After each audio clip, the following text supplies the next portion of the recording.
right, welcome back to the party, everybody. I'm your host, Lutch, aka the Indian Jesus, here to resurrect the second coming of common sense. Everybody hit that like and subscribe. You know I would do it for you, and let's party. Big shout out to the replay gang. Thank you so much for coming back to watch us, even though you missed the live party, guys. That is the best part. So make sure you are here every Monday, Wednesday, Friday, 8 p.m. Eastern, and sometimes whenever I feel like it. So hit that subscribe, ring the bell, and you will never miss an Indian Jesus live party ever again. Let's also say thank you to my6shirt.com, the only place to get your very own The Indian Jesus official merch. More designs coming soon only at my6shirt.com. All right. So I got an interesting show for you guys today. There was not much going on in the news. So a little bit of a slow news day as, what is it? Johnny Carson, or you know what I mean? But there actually absolutely has been a lot of changes to the political and cultural landscape in, just the past few days, and the past week. We got a lot of stuff going on with Iowa and Trump and this and that. But because there's nothing really huge today, I thought it would be good to maybe take a step back and look inward with our boy Tony Robbins. He was on the this past weekend podcast with Theo this week, and they always have a good way of bringing us back down to earth and remembering what really matters. And as politics picks up and everything is going, we have to remember where we stand, so that as things change, we don't get caught up in the grifting here and the grifting there. So it is a long podcast, so we're just going to jump in at this one point, but definitely go check out the full thing. As always, guys, if you cannot hear the video, please do let me know. You can do this with creativity. If I said to you, if I talk to an audience, I'll say, make the sound of what you think of when you think of Microsoft, and you get, make the sound of Apple, right? That's $1 trillion difference in people's response. So they've done creativity tests. Well, they'll have people watch a 30-second Apple commercial, or just look at the Apple logo, and then look at an IBM commercial or an IBM logo. And so, they're just talking about creativity and, how priming, where you don't even know that you're being set down one road, how that works. And the difference between looking at an IBM logo or an Apple logo in politics could be, hearing the same exact words out of Donald Trump's mouth versus Nikki Haley or Joe Biden. 20% higher score on a creativity test that you take right after that for those who just looked at the Apple commercial. That's it. So we can be influenced so powerfully. So I decide I want to advertise in my own mind. I'm not going to have somebody else take control. And so I prime myself every day. I prime my brain so it's in a grateful state. It's an anticipatory state. It's a moving state, because otherwise you get whatever you feel like. And I don't know about you. There are days I wake up, I don't know what city I'm in. Oh yeah, my body's gone. I've got 3 hours sleep on a different time zone. So if I didn't reset, then it'd be fake. I'd be getting up trying to talk to people, and I'm not real. You can't move people if you're not moved. You can't touch people if you're not touched. You can't make people laugh if it doesn't make you laugh, right? Yeah, that's true. That's really true. So I try to make sure I'm in that place every single day. And then when you do it every day, it trains your nervous system to look for things to be grateful for. It's a habit. And your mind starts to become conditioned, because most people... Is that true? That's absolutely true. Yeah. If you don't, they're just habits, right? So if you don't use your mind will use you. It's like technology, right? If you use technology... Thank you, 2B. Do amazing things, or you can let your technology start using you, where your whole life is controlled. You can be gambling on your phone, even. Yeah, for sure. That's just, you could be doing anything. God, it's upsetting. I mean, I've been obviously, I have blockers on my phone now, because obviously I can't, whatever. Yeah. If you don't know, Theo is definitely one to, as he says, dabble in the dark arts and a lot of nasty stuff. So he's definitely somebody who can see the world the way he does because of the ish that he's been through. But that's amazing. No, that's something that we don't think about a lot, is like, instead of just looking at the world, why don't you clean the weapon that you're looking at the world with? Boom. Bars. Instead of let's hear that again. This is exactly what we are doing here. Hey, shout out to Guam Tech. Welcome to the party. Said, yeah, buddy. I'm actually being mentored by a dude that was mentored by Tony Robbins. I've been wanting to get more into his stuff. Awesome. I've never really known if he was like super legit, or if he's like, okay, well, it works if you do this, or if you're rich enough or that or that. I don't really know too much about him. I do know he's been around for, a long time. And what was that movie? Shallow Hal, right? That was Shallow Hal, where he was the main plot was that he had this girl or the guy was looking at this girl and his standards too high. Tony Robbins comes in and you'll see people for the inside. And so I definitely am interested in learning more about him. We also got Rhett in action in the building. Welcome to the party. Another awesome YouTuber. Definitely go check him out. Good to see you, brother. Welcome. You got it. Because people, think of it this way, Theo. People don't experience life. They experience the life they focus on. Right. So right now, if you're happy, and clap your hands. You are deleting all the things you could be pissed off about or frustrated or worried about in the world. Yeah. If you're unhappy, you're deleting all the things that are great in your life. Wow. And our brains delete and they distort and they generalize. So if you don't direct it, you get whatever shows up. Right. And this the whole thing is about priming, about, even as somebody who doesn't at when we zoom out the most and we're looking at the universe from like the Big Bang and stuff. Yeah, I don't believe in free will and I believe that the universe is determined, but that's a whole other discussion. That doesn't mean that we don't make choices. That doesn't mean that we don't have to train ourselves to have the right habits and live the way that we want to live. It doesn't just happen, like it does maybe in the movies. What's wrong is always available. What's wrong in the world, it's always available. What's right is also available. It's just which one you pick. And it isn't about positive thinking, because I've never been into positive thinking. People think that's what I do. It's not. I believe in intelligence. And so when you're in a lousy state of mind, you treat people poorly, you don't perform at the highest level, you're not happy. Yeah. When you're in a great state of mind, you treat people better, perform at a different place. And it's one of the reasons the humor is so valuable. Yeah. It changes people's state. And then, all of a sudden they're in a different place. They respond in a different place when they're laughing than when they're pissed off. Yeah. So why not train yourself to do that? You've trained yourself to find what's entertaining or funny in just about anything. It's what makes you as good as you are in that area. He definitely is a smooth talker. And just in case you have no idea who he is, Tony Robbins is a motivational speaker who is basically he's like the poster boy of motivational speaking. He's got books all over. He does seminars all over, and people swear by him. And it's very dense that he's just throwing a lot at us. And it's all good, but it's so concise. I'm not even sure really what to break down. I'm just listening and loving it. So let me know what you guys think. Develop patterns of how to do it. You may not be conscious of them all. Yeah, I don't think I don't think they're conscious patterns, but I think. But you're sometimes the best part is when my brain will make me laugh and I didn't even have anything to do. Because after a while, subconscious. Yeah, you're like, sometimes I'll just bust out laughing. I'll be like, thank you so much. Like my brain just does like a little joke for me or something. Yeah. It's always interesting how we try to talk about how our brain works to ourselves. Like the notion of my brain doing, thanks brain, but that doesn't exist. You are your brain. Weird.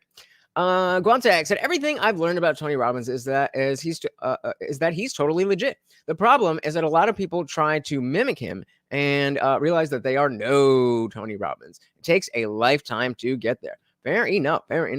Same kind of thing with Kevin Samuels. Shout out and RIP Kevin Samuels. I mean, people wanted to hate on him for this and that and every little thing, but the fact is the man knew what the hell he was talking about. And this goes right into something I was thinking about since it's like the new year, and Happy New Year to you. Thank you. He just tried to break down his process for the average person, but nobody could actually be as insanely brilliant as him. Fair. And yeah, because people so often say like New Year's resolution, or they're like, but that doesn't really. That's kind of like a one and done. It feels like almost outdated, that idea. But I agree, actually. Outdated is a good way, because like let's just say in the 90s, the idea of it's a new year, I'm going to do something, that was kind of the extent of how much we really did in terms of self, working on ourselves and in a conscious manner. So, I mean, I definitely wouldn't have used the word outdated there, but when you think about it, is right again. I think we all know the what's the word? The cliche of somebody saying, okay, I'm gonna new year, new me, sign up for the gym, and they go until like February 3rd, and then it's like and that's really because of the framing of, okay, new year, this is what I'm gonna do this year, instead of I'm just going to live like this in general. Have goals, but focusing more on how are you going to achieve them and not what do you want to achieve. Maybe that's it. how do you I guess, and you just kind of answered, I guess, like how we change our perspective. So we change our attitude, that's really what you need to have a new experience. Yeah, there's 3 decisions you're making every moment you're alive. Ooh. Your audience can test this out. Okay. 3 decisions you're making at every moment of your life. The first one is, what are you going to focus on? Now, when I say make these decisions, Theo, I don't mean you're making them all consciously, right? Focus on me. So whatever you focus on, that's what you feel.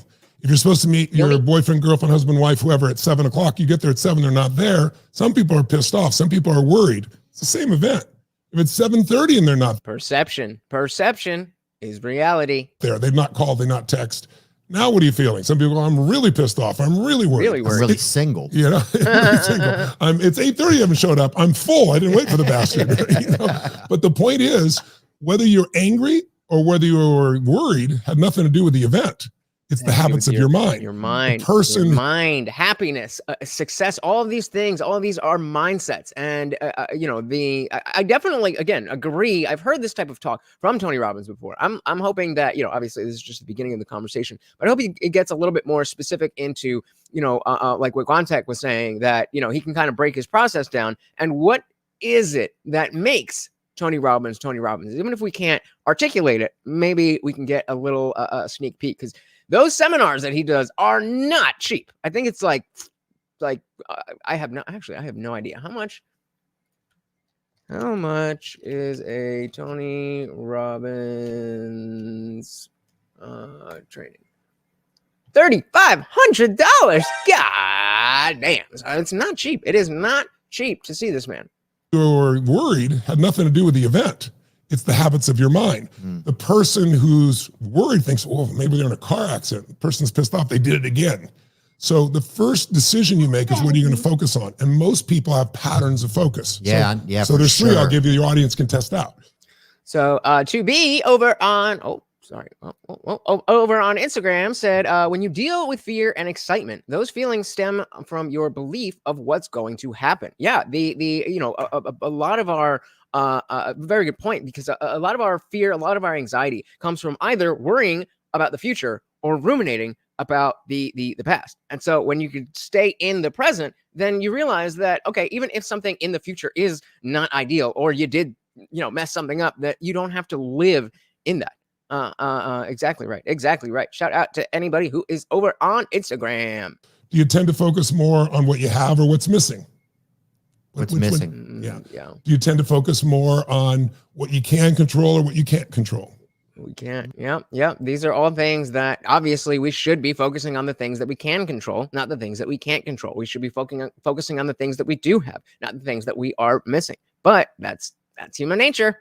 Probably what I can control, but it's out of desperation, because I feel like I have to control everything. Well, that's not a bad thing. You can't control everything, right? It's an illusion, but you can influence so much. You can control everything in you. Okay. And then the third one, do you tend to focus more on the past, the present, or the future?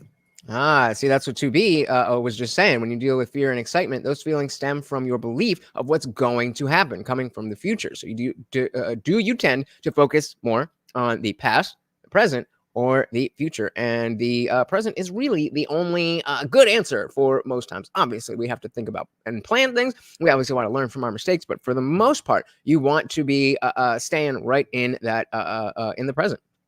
Said apparently his seminars also attract a lot of weirdos too. I just need to charge my crystals in the moonlight for your happiness type of people. It's usually them that give Tony Robbins a bad name. Yeah, that makes sense. That makes sense, because I could definitely see how rich liberal white woman who's was married to and had a perfect husband, but then got divorced because she had to live her best life, and now she got into all that stuff, and she has got alimony checks to spend on Tony Robbins. That makes a lot of sense, but definitely it's not shade towards Tony Robbins. That makes a lot of sense. Living in you. Okay. And then the third one, do you tend to focus more on the past, the present, or the future? The past. Yeah. So those 3 patterns, if you do all 3 of them, if you constantly look at what's missing, it's hard to ever stay fulfilled or happy. Yeah. So you have to always do something to try to make yourself happy, because you're always noticing what's missing. That's just where your focus goes. There's always something missing. There's always something that's not missing. There's always something beautiful. You focus on what you have, you're going to be more fulfilled. Second one, If you focus on what you can control, what you do, it's why you have your own business. It's why who you are. A lot of people focus on what they can't control. It's overwhelming, stressed out. They think of all those things. So if you constantly focus on what's missing, you can't control, and the past, you're going to have a bad time. Which you can't change. What that makes is either angry or sad or frustrated or depressed. You see people all the time that come to me, groups. I just did this thing for Stanford where 2 years ago, and everybody's in COVID, they came to me because 2 of their professors came to my seminar for 5 days. Both were, clinically depressed. They came back with no depression symptoms. They said, how do you do this? I mean, do you have any data? I said, that would be not necessarily my next question, but certainly that seems like a very big claim that they just came and hung out with me for 5 days and then depression gone. I mean, again, we've heard testimonials of people saying that he really is legit, but my skeptical hippo eyes are they're up. So they're up. Millions of people that done my programs, they go, no, like scientific data. I said, well, you want to do a test? They said, sure. I said, what do you want to test on? And they said, depression. And I said, well, I already know what triggers that for anybody. You can give them drugs all day long. All Prozac and Zoloft does is numb things. But I just got off of mine. Oh, good for you. Yeah, I'm like 17 days off right now. So awesome. Well, let's see how it goes. Oh yeah, and see what to be. We were just talking in Discord the other night. Was it last night? Not last night. 2 nights ago. Whenever it was. Excuse me. About the how prolific these antidepressants are, the SSRIs, and how number one, how much of a business it is, big pharma, and then how much there's a million different kinds. You got to try this one. You got to try it for 2 weeks, and it might make you hungry. It might make you want to. And it's just I was always like, I'm not going anywhere near those. I knew that when it comes to me, and if they work for you, great. But I knew for me that anxiety was more of an issue for me over depression. And I'm very glad that I did not go down that road. Let's see how it goes. I appreciate it. but your 2 patterns that you just did, yeah, constantly focus what's missing and the past, will make it a little harder for you to be happy on a long-term basis. Right. You crack yourself up, so in the moments you change your state. But if you want a long-term change, all you'd have to do is change the habit. It's just a habit of focusing on what you do have. Like your life is magnificent. Yeah. I try a lot. I just have to make sure I do. Well, it has to get conditioned. Right. And so this is similar to, if you talk about mindfulness meditation, that kind of thing of where's your focus or where's your attention. That's, essentially the same thing. And there's a lot of data in that when it comes to, neuroscience. They have like fMRI machines, and he's definitely right that you condition your brain to work a certain way. And we can see it again in politics. We can see that there is on both sides. People get triggered so easily by the silliest things because we're conditioned to see, when somebody's talking about race, well, they're probably, whining about something because they are oppressed. Or on the other side, if somebody's talking about religion, like, they're probably preaching this, that, the other. And it's not necessarily. It might be, but it's not necessarily. And we need to be able to see things for what they really are, not what we expect them to be. I'm saying that it's impossible to be angry and grateful at the same time. Choose. Hell yeah. And then the second one, so it's audit, so you don't have to think about it. If you have to think about it, it doesn't work, right? Because by that time it's too late. And then the second one is focusing on what you can control, you already do, but the past versus the present and the future, enjoying the present and building the future. Just that little pattern changed somebody's life. You know how many people are on Prozac and Zoloft? I'll ask in an audience. I got too many. 15, 20,000 people. I say, how many of you know someone who's on antidepressants and they're still depressed? And 95% of the room raises their hand. To be artistry said words are neutral. That conditioning is what colors people's perspective. Yeah, exactly. Taking the being late to dinner, late to the dinner date. It's the exact same situation. It's your perception that is going to dictate whether you're angry or whether you're worried. You're exactly right. Reason is because those drugs numb you, but they don't change the cause. As long as you constantly focus on what's missing from my life and constantly look at the past, which you can't control. And if you're on top of it, you're focused on, what you can't control. Well, that's why I got off, because I couldn't have any feelings. I was trying to be in relationships and stuff. And it's like, ain't working. Girls would be like, do you like me? And I'm like, I don't know, you know, like I would literally have to look at like history of stuff. Like it's almost like I would have to look at my own past for clues, right? Yeah. Like on how I felt. And so, right. So that even though we want to stay in the present, we want to stay in the now. That doesn't mean we can forget that the past happened or that the future is coming. So it's a balancing act of being in the present, learning from the past, and planning for the future. And like Womtech said, it's impossible to be angry and grateful at the same time. And there's always something to be angry about. There's always something to be grateful about. Because you're being altered, right? You're being altered and not. Yeah, it was too hard to get like a real feeling out of myself. And so I was like, man, I got to have some feelings or I'm not going to be able to make some choices for myself. Good for you. That's really awesome. But I want you to know how the normal treatment is to put you on antidepressants and therapy or one or the other or both, right? So I asked the guys at Stanford, I said, you want to study it? Well, what are the meta studies? You know, when you have multiple studies, they give you the averages. And they said, well, the meta studies show that 60% of people who take antidepressants, and now they know SSRIs don't even work. There was a whole cover of Newsweek a year ago in September. Did you not know this? Nobody emailed me. I've been taking Nobody emailed you. He said, email me. Oh, really? Yeah. 17 years. 17 years? I mean, no. Again, I'm not throwing shade. I know that the way that these things work is very subtle, and it's supposed to be subtle. It's not supposed to be a high. But after 17 years, I feel like I would want to be like, are we doing this right? 17 years is a long time. And when you that's why it's so crazy to me that when you realize that, of course, they want to keep you on the drugs because they want to keep you as a customer, just like anything else in big pharma. It's crazy. It's crazy that we talk about trans stuff the way that we do, as if it's a completely different industry. Like, no, bro, same shit. I'm like, so this is a basic Buddhist philosophy that I learned a long time ago. The past can't be changed, and the future could be completely different than what you planned. Fix both by focusing on the present. Dilly to that. Exactly, Chuby. Medicine is a business. Whether it's for your mind or your genitals, it is a business. They want your money. Yeah, sure. There's people in the industries, probably the people who are like actually in the labs, you know, with the coat and the Bunsen burners and stuff. Maybe they care about, you know, wanting to help people. These are just giant corporations. Medicine is a business. It is what it is. Go look at September of 2022 cover of Newsweek says meta studies show the SSRIs don't work. But yeah, and if you're just listening, QAnon's biggest but from Newsweek, hooked on hype, antidepressants work no better than sugar pills for most of the 43 million Americans who are taking them. So nah, I'm good. We keep selling them. Right? Yeah, well, then what am I doing? But watch this. Here's the stat. 60% don't improve at all. 40% of people improve. The average improvement, according to meta studies, is 50%. So they're half as depressed as they were. Now, some people get well, but it's a very small percentage. So I say and that's why I say, if it is working for you, but if it is something that, you know, like when I don't take it, I'm, you know, a mess, and I do take it and I'm good, great. Just like with religion, I'm not trying to take that away from you. What I'm trying to say is that maybe, maybe there is another way to find what we are looking for in this equation. Right now, we're talking about happiness.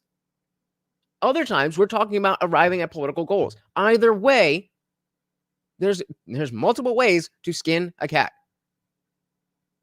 It's not just your way or the highway. The guy's head it looks like his head is on the mic. You could almost do that with a placebo. And the guy laughed and said, yeah. I said, well, what's the best study you've ever done? The most effective study in science? They said there was a study done at Johns Hopkins about 5 years ago. Pardon me? And what this is from Stanford. Who's John Hopkins? Hopkins. Johns Hopkins Hospital has some of the best researchers and so forth. Oh, good. Right? And so they did this study, and here's what they did. Mm-hmm. They gave people psilocybin for a month, magic mushrooms, and cognitive therapy. I said, well, you ought to get some change out of that. He goes, yeah, the greatest change they've ever seen in the history of psychiatry. 6 weeks after treatment, 54% of the people had no symptoms of depression. Dude, I take 4 stems and a Diet Coke. I'll talk to my sister for an hour. You know? Let's go. Yeah, exactly, Guamtech. But the pharmaceutical industry complex cares, and it's science. You gotta trust the science. No, you don't. No, you don't. You should trust science, not the science, TM. So I fully support that, sir. But unfortunately, so you're saying there's new methods. There's new methods, but I said, okay, that's amazing. But I said, I think we'll do better, but let's see. So they did a group. They modeled that same drug study, did the same thing with me with no drugs. I put people in this 6-day seminar I have called Date with Destiny, and they picked all the people and put them all clinically. That's your annual seminar, right? Yeah, it's the one we do once a year. Yeah.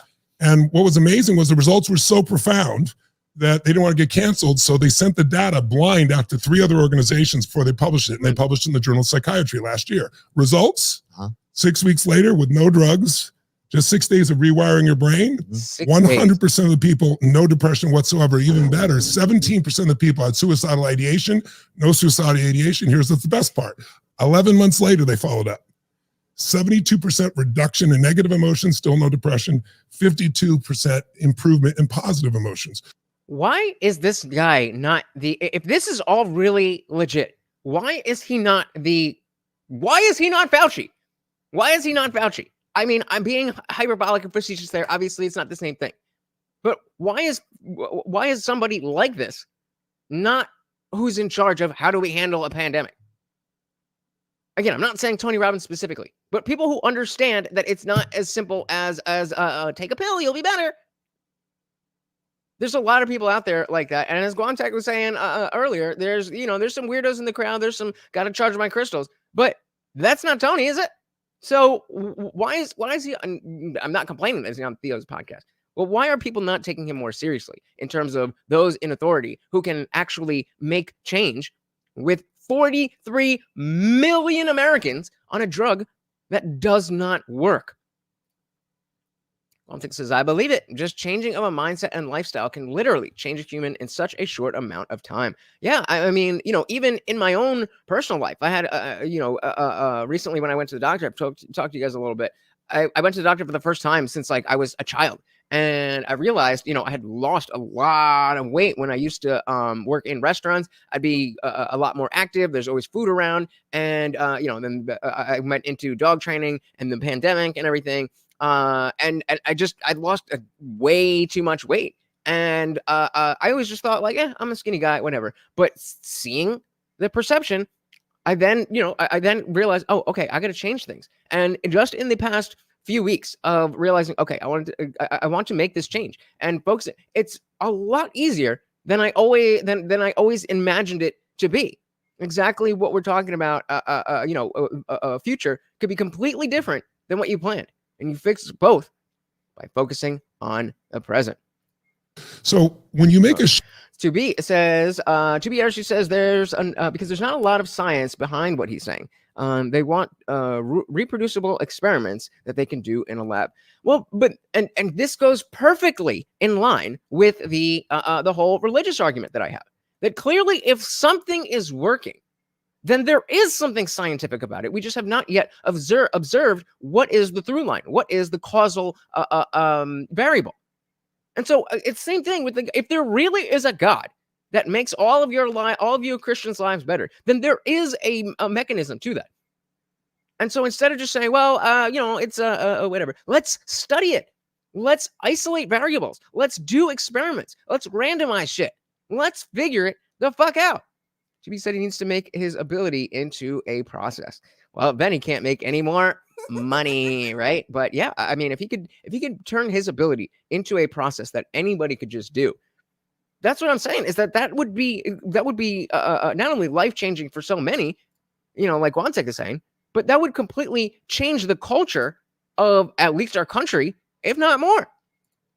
Guamtech says the results speak for themselves. I mean, how many anecdotal experiences do they need until it's considered scientific? Well, the problem is not the number, but the variables within each anecdote. And so if you're one person, let's say there's 10,000 people who have measurable improvements in their life that they attribute to Tony Robbins. Well, the problem with it being scientific is we have to make sure, we need a baseline. Everybody's life is different. And so you 10,000 people, maybe you're just like the 40% of people who the antidepressants work on. And so the problem is not it's that he has so many. It's that each single one is only one anecdote. So it's 1,000 individual anecdotes for different things, not these specific words, this specific process. And I would imagine that the reason that he is so successful and good at what he does is because he does look at it like that. Like each person is an individual, and everything, I can't just have a blanket thing for everybody. We're all individuals. We're all different. And being able to focus in on what each individual person needs is probably, where his real success lies. And of course, that's simply not scalable. Shift in the way you present improvement in positive emotions. So when you make a shift in the way you use your brain, and it gets conditioned, and it does get conditioned. So they were studying how it works. And so there's a biochemical change that actually happens in the body. Perspective, that's the thing. It's like, you got to change, instead of just being like, I want to have this New Year's resolution, another rule for myself, I need to change the ruler. Ooh, well, read from 2B Artistry. Oh, I missed the two there. But 2B Artistry said, I don't think we have the technology to test the spiritual religious experience that makes it magical. Not magical, but you know what I'm saying, for the believers. Absolutely. But this is what we thought about fire. This is what we thought about illness. This is what we thought about electricity. That's what science does, is take what we don't have and test different things to get us closer to that. And so the problem with saying, we figured out that it's God up in heaven, and as described by the Bible, is saying like, okay, we figured it out, and this is as close as we're ever going to get.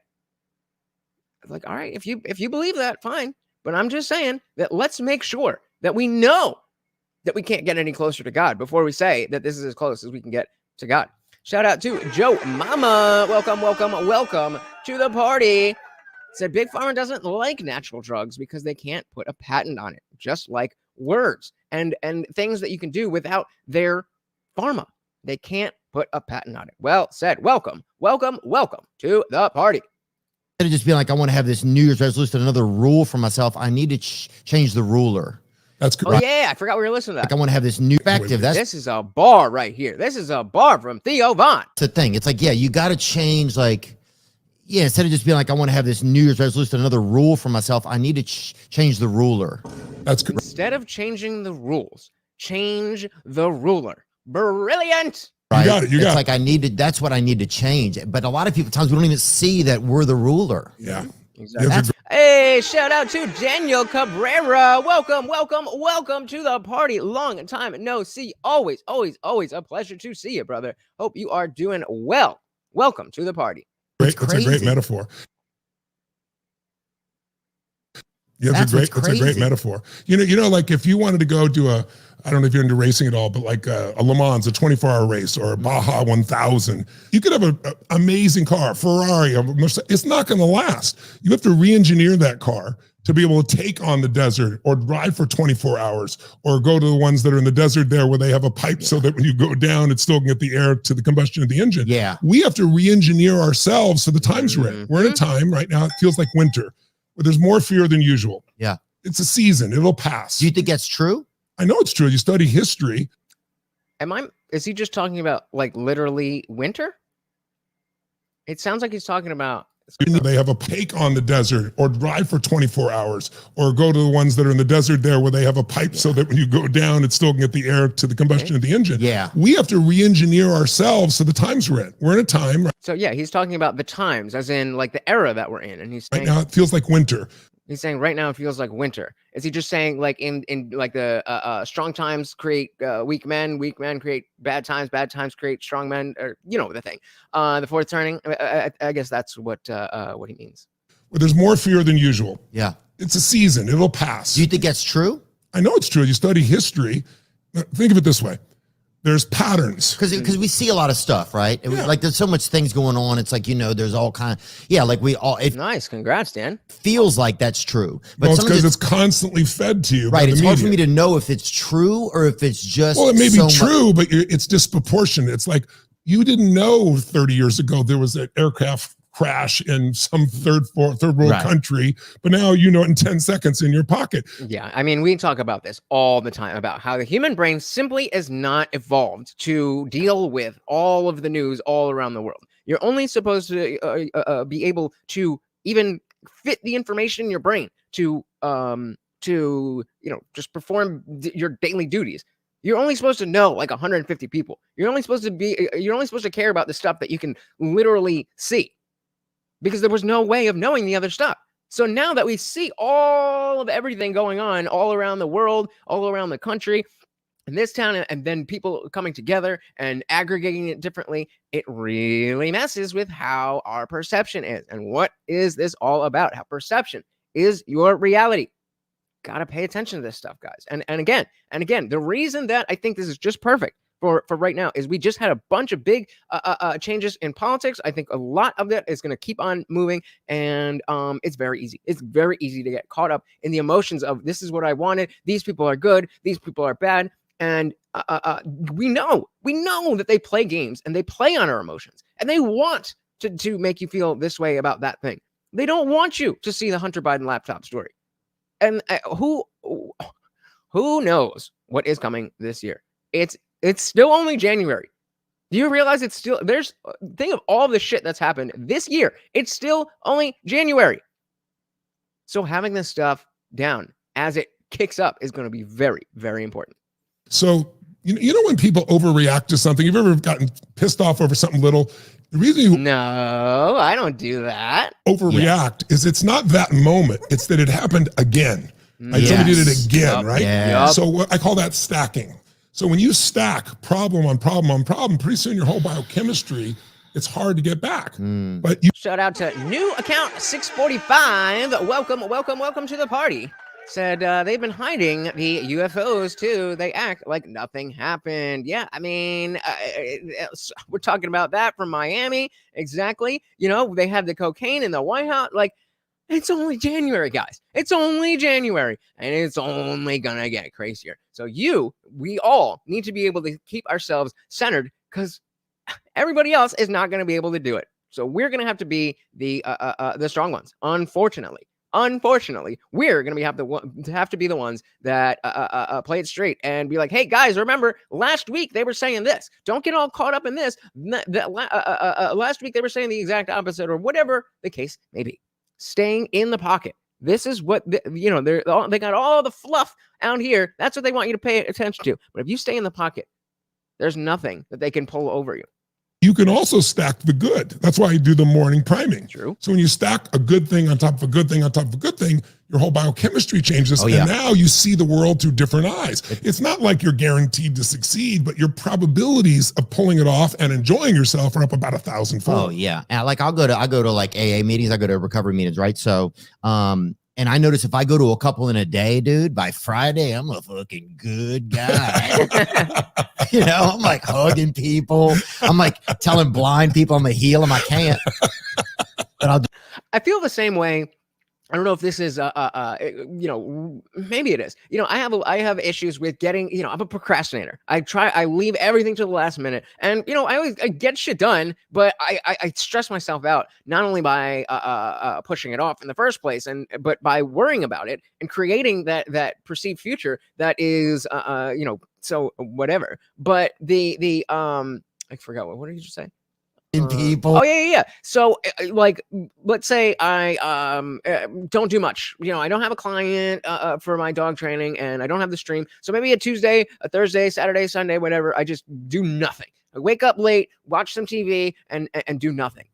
Then it's like that doesn't feel great. I mean, whatever. And then the next day, let's say I clip up an entire. I get the clips and the exports for all of the clips from a certain stream and everything. I'm like, oh, got this done. Hell yeah! Now when I go down to sit down and watch TV, I'm like, I earned this. I earned it. I'm like telling blind people I'm a heal them. I can't.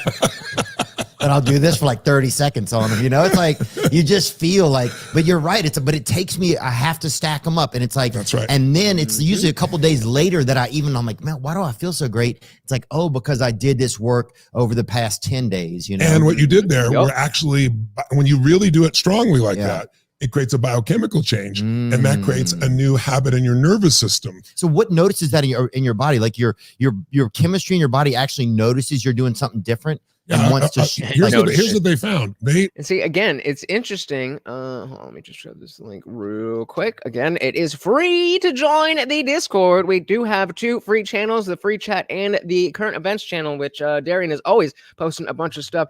But if you would like to get full access to the server, including the after party, all you got to do is become a member.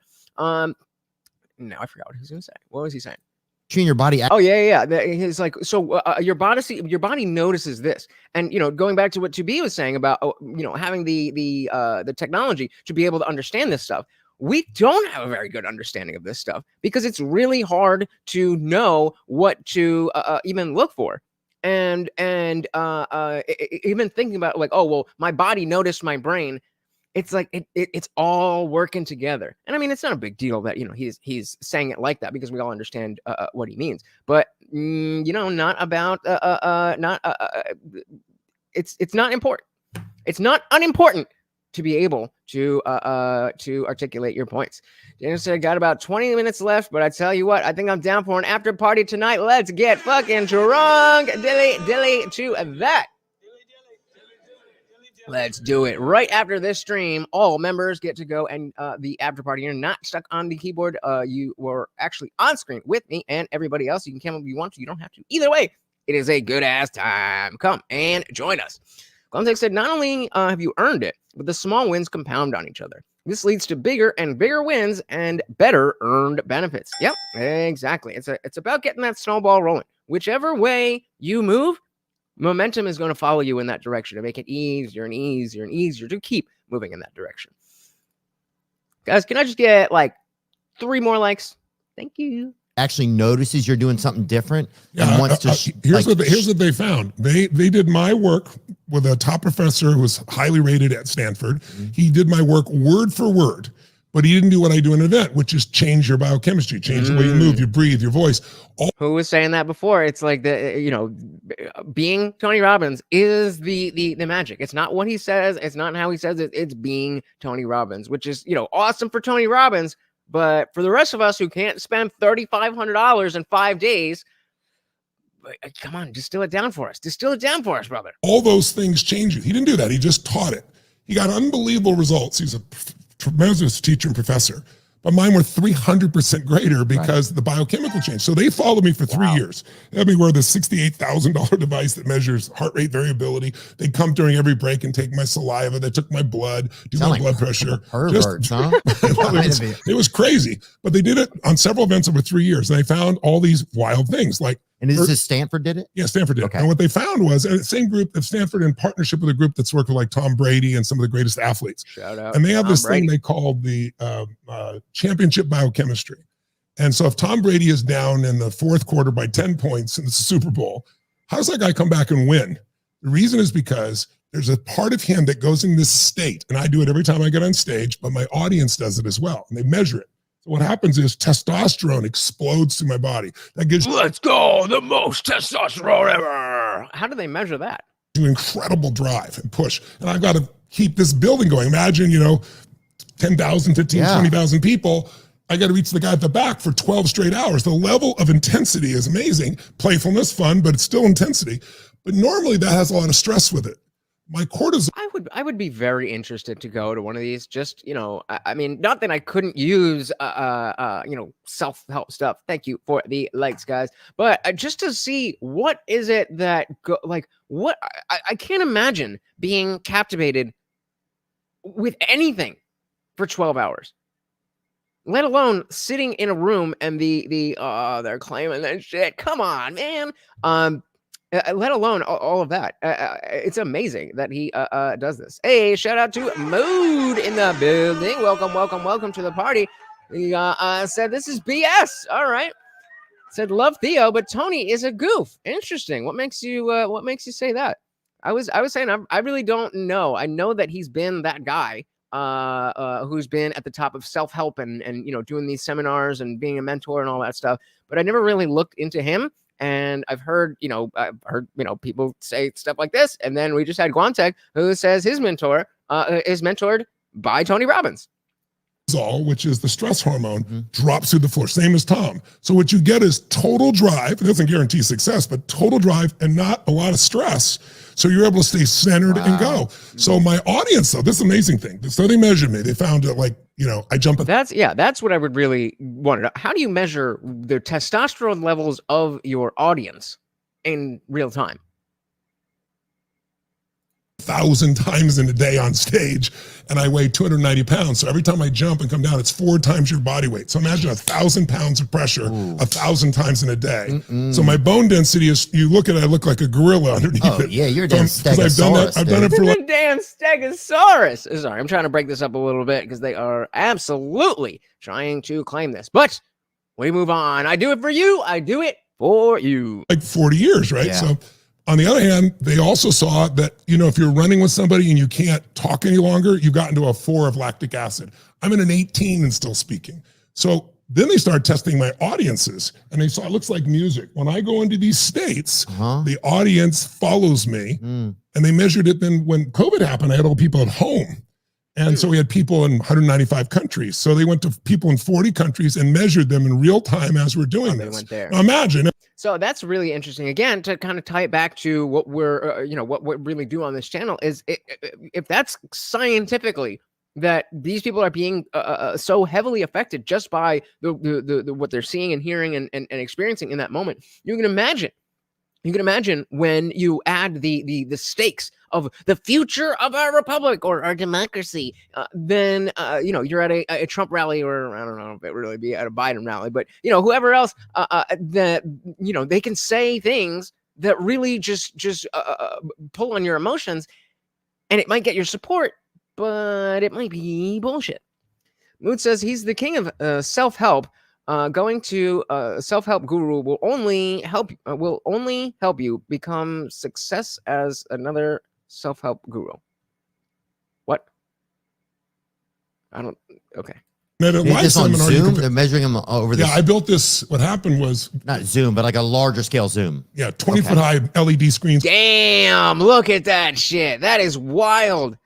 I would hope that that's a lot less than the $3,500 that it costs to go in person, but that's wild. 0.67 highest resolution. I built a piece so I can bring people up. Eric Yon from Zoom, he built a system so instead of 1,000 people, I could do 25,000. I've done 1.5 million people in one seminar to give you an idea for 4 days. It's been wild. So, but when I built this, so guys, if YouTube shuts the stream down, then we are on Rumble. Actually, let me get that for you right now. If we do get shut down, I'll just keep going on Rumble. So F you, YouTube. I wanted to figure out how to help people. And it's like, could it really work through these screens? It was just out of necessity because every stadium was closed. The governor of California calls me and says, March of 2020, we're about to have an event for 12,500 people. And he goes, you can only put 100 people. And the warning goes away as soon as I drop the Rumble link. I know what you're doing. People in the stadium. Like, what are you talking about, right? It's not going to work. So I was like, screw you, we'll move to Vegas. They'll never shut down Vegas. They shut down Vegas like 10 days before we moved 12,500 people there. Then I went, we'll go to Texas. The governor there told me he'll never been. There's only one place you could have gone. So imagine how easy just this what do you even call it? Just an anecdote. This little anecdote. Oh, I was doing this and then they shut down. Imagine if the only types of things that we were hearing about Ron DeSantis was random people saying, well, the only place I could go was Florida. And that was what he was known for. But now he's a laughingstock. Guantag says to Mood, explain all the multi-million-dollar company owners who go to his seminars and swear by his techniques and lifestyle. And Mood says, I doubt they exist. I don't doubt they exist necessarily, but I would not be surprised if it was all fake. Just saying. event, right? Yeah, we'll do it in Joe Rogan's yard. We did it in movie theaters they allowed you to put 10 people, and we did 1,250 movie theaters. They shut down the movie theaters. Oh. So I built the studio. So they came and measured the people in all these different countries. And what's wild is, Are you sure? like, we start here at 10 a.m. for like a 4-day seminar. And I just did one for 14,000 people. And we had about a couple thousand people from Australia. We're starting at 10 a.m. It's midnight for them. I go 12 to 13 hours. So they go from midnight to 1 in the afternoon for 4 straight days and nights. Wow. And we lost 1% of the people. Good day, good night. So they have, but their biochemistry is changing the same as mine. And so that's why a year Really? later, the changes are still. Yeah, I'm with Theo. It's like I don't necessarily doubt it. It would surprise me if he's sitting here saying we have studies on this, we measure this, and this is how. If it was just completely bunk, but I would like to know more about that, because again, if that's really what's going on, then it's not it's not the fact that Tony Robbins is there. It's the fact that there is somebody who whose energy is enough, that saying the right thing, whatever it is, that again, we need to be able to replicate the process, because I mean, as much as he does, there's only one Tony Robbins, and that's for right now. Everybody dies, unfortunately. Shout out to Virgil, coming from all the way from Manchester, England. -1 degree Celsius. What is that? Probably like 28-ish degrees in freedom units. Lord, freezing my nuts off, brother. I hear ya. Yeah, we just got snow. It was not fun. It was not fun, but welcome to the party. Thank you for that that love. Still there without them ever interacting with me again. Because people, will this last? Well, that's why Stanford. But yeah, Mood, what is what makes you, what makes you say all this stuff? I'm genuinely curious, because I'm just as skeptical. I just don't know. The study. So that's what the study is. So you're saying, so when the study you were talking about a little bit ago, that was, they went back to people that had gone to your seminar. That's correct. And they measured them, and a year later, you said 11 months. 50-something% of them still had. No, reduction of 72% negative emotions, increase of positive emotions 52%. But now, people since COVID. Because I mean, again, guys, if that is really honestly true, that is definitely worth $3,500. That is absolutely worth $3,500. Is it real? I'm skeptical. 11 months. 50-something% of them still had. No, reduction of 72% negative emotions, increase of positive emotions 52%. But now, people since COVID, we got so used to being home. People are like, why should I have to go to work? I don't want to drive to work. And people at offices want people to come to work. There's all these conflicts, right? And there's a lot more people being able to work at home. But now, if you read the studies, people are more unhappy now than they were at the peak of COVID, because they wanted to be at home, but now they feel isolated. Yeah. Do you remember? Like, for me, it was a little bit later, because I was an essential worker. But do you remember when you first heard that it's bad for the economy and everything, that everything's shutting down? But like, wait, I don't have to go to work at all? Like, let's go!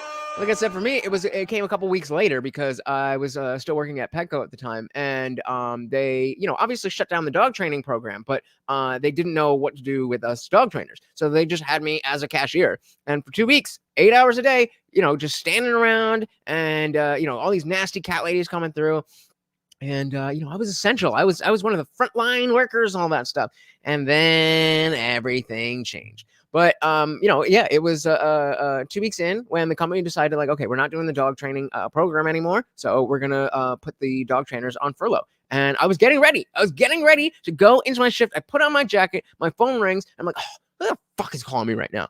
And I pick it up, and it was my manager. And she's like, hey, Adam. And from the tone in her voice, because she was kind of a little bit of a bitch, and then she would like revel in being like, well, you have to come in because somebody did that. So in the tone in her voice, I could tell that she was happy to be able to give me good news. And I'm like, what's going on? She's like, you don't have a job. You're on apply for unemployment. I'm like, let's go. Yes. Oh God. Because everybody else was just at home, and I still had to go into work. It was a beautiful, beautiful thing. Tell me you don't remember. Where were you when you realized you didn't have to work? And then how long did it take for you to realize, oh, maybe this isn't ideal? And they were at the peak of COVID, because they wanted to be at home, but now they feel isolated. Yeah. And so what they don't understand is, the path of least resistance never makes you happy. It's like, you have to push yourself. When people talk about self-esteem, You guys are quiet tonight. I hate this term. Like, so many kids were taught to get a participation trophy for something, and they thought, I'm going to build their self-esteem this way. People can tell you your whole life you're a piece of crap, and your brain can go, screw you, I'll show you, and you become somebody. People your whole life can tell you you're beautiful, you're perfect, you're the best, and you can still not believe them, be depressed about your life and think you're nobody. Sure. Your life.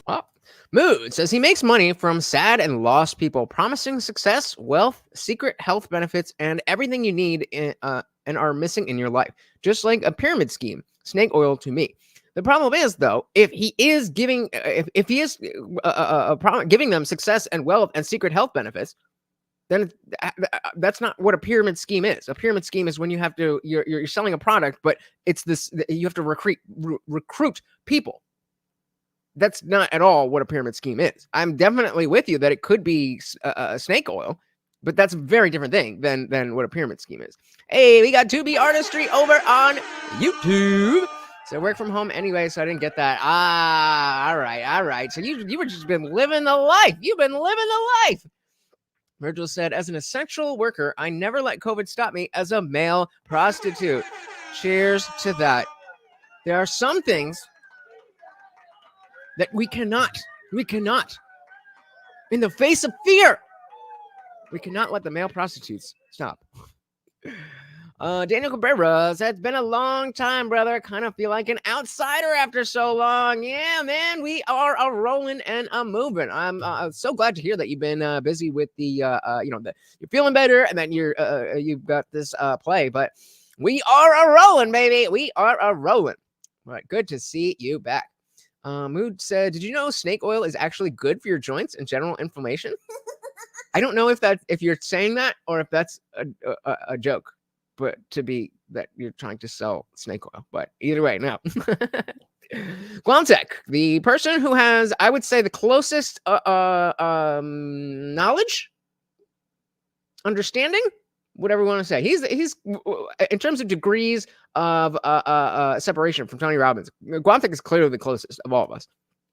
Said he doesn't promise anything. He's just informing what worked for him and many others. He said he never said, do this and you will definitely be rich. Yeah, I didn't necessarily. I never thought that he was like. I'm not with Mood on saying that I know he is bunk. I just am very curious how. And he definitely does, go after people who are sad and lonely. Like those are the people who want to change their lives. And I don't say that as a bad thing, but it's almost like the idea that, I know, right? That like shout out to StreamYard for bringing Instagram into the fold, but you got to get the chat. Same thing with Kick and Rumble. We got to have the chats. We can't do the delay. Come on. Oh, there you go. So it's Tiger Bomb. But what was I just saying? That if he is, I forget what I was gonna say. I'm sorry, guys. I had a long day. Daniel Cabrera said, I also hear snake oil helps with charisma and depression. I still don't know if these are jokes. And you can still not believe them, be depressed about your life and think you're nobody. Your life self-esteem, yourself. I really feel like I was going to say something important. Give me a second. Let me.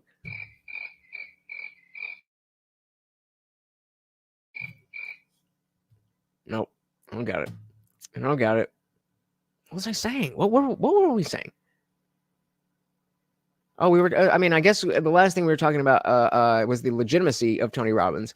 And I would, especially at the prices, I would expect a lot more people to be saying a lot of negative things about him if he was charging that much and not doing anything. But again, I'm a skeptic, but I'm willing to believe.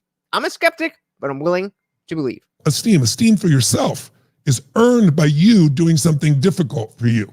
When you do something that's incredibly hard and you push through it, your brain starts to have inner pride, not fake ego pride. Right. So you're saying none of that other, so that outsider stuff doesn't really matter. Your self-esteem is truly based on your relationship with yourself. Yes. And your ability to grow. I mean, what makes people happy? Progress. If you get some big goal, you achieve a lot of them in your life, right? there's one of two responses when you achieve the goal. Yeah. The horrible one is this all there is? Which a lot of people do after fighting for a goal. And is this all there is? Oh yeah. Yeah, that's dangerous. That's a real dangerous way to live your life. And I think a lot more people view things that way. That if I just get to here, then everything will be great. If I can just do this, whatever it is, if I could just make the team, if I could just get 100 subscribers on YouTube, if I could just do this, whatever it is, if I could just get this car, if I could just get this job, then everything will be cool. And then you realize that that's never how life has worked. You've always had stuff that you thought would make your life infinitely better. And at no point did your life become infinitely better.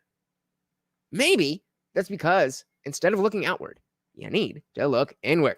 But the other one is, let's say, oh, this is amazing. How long? So let's do this, Mood. I'm very interested if you are, if you're very keen on Tony Robbins being bullshit. Call out to me something that he says that you have issue with, because if all he's saying is just talking about your focus and being present and stuff like that, I don't really know how that's what I was gonna say. Thank God. I knew it was a good point. So where is it? Mood said he makes money from sad and lost people, promising da. So I was saying this is similar to the fact that, and Guamtex was saying that people, will have positive experiences. There is the effect from the vegan diet that typically when people go from not being a vegan to being a vegan, regardless of the fact that the meat or not, they're eating healthier anyway, because they're paying closer attention to their diet. And so I could definitely see there being a huge aspect of that, I just paid all this money and I went and saw Tony Robbins as my testosterone was through the roof for 12 straight hours for 5 straight days. So that feeling must be that Tony Robbins is magical.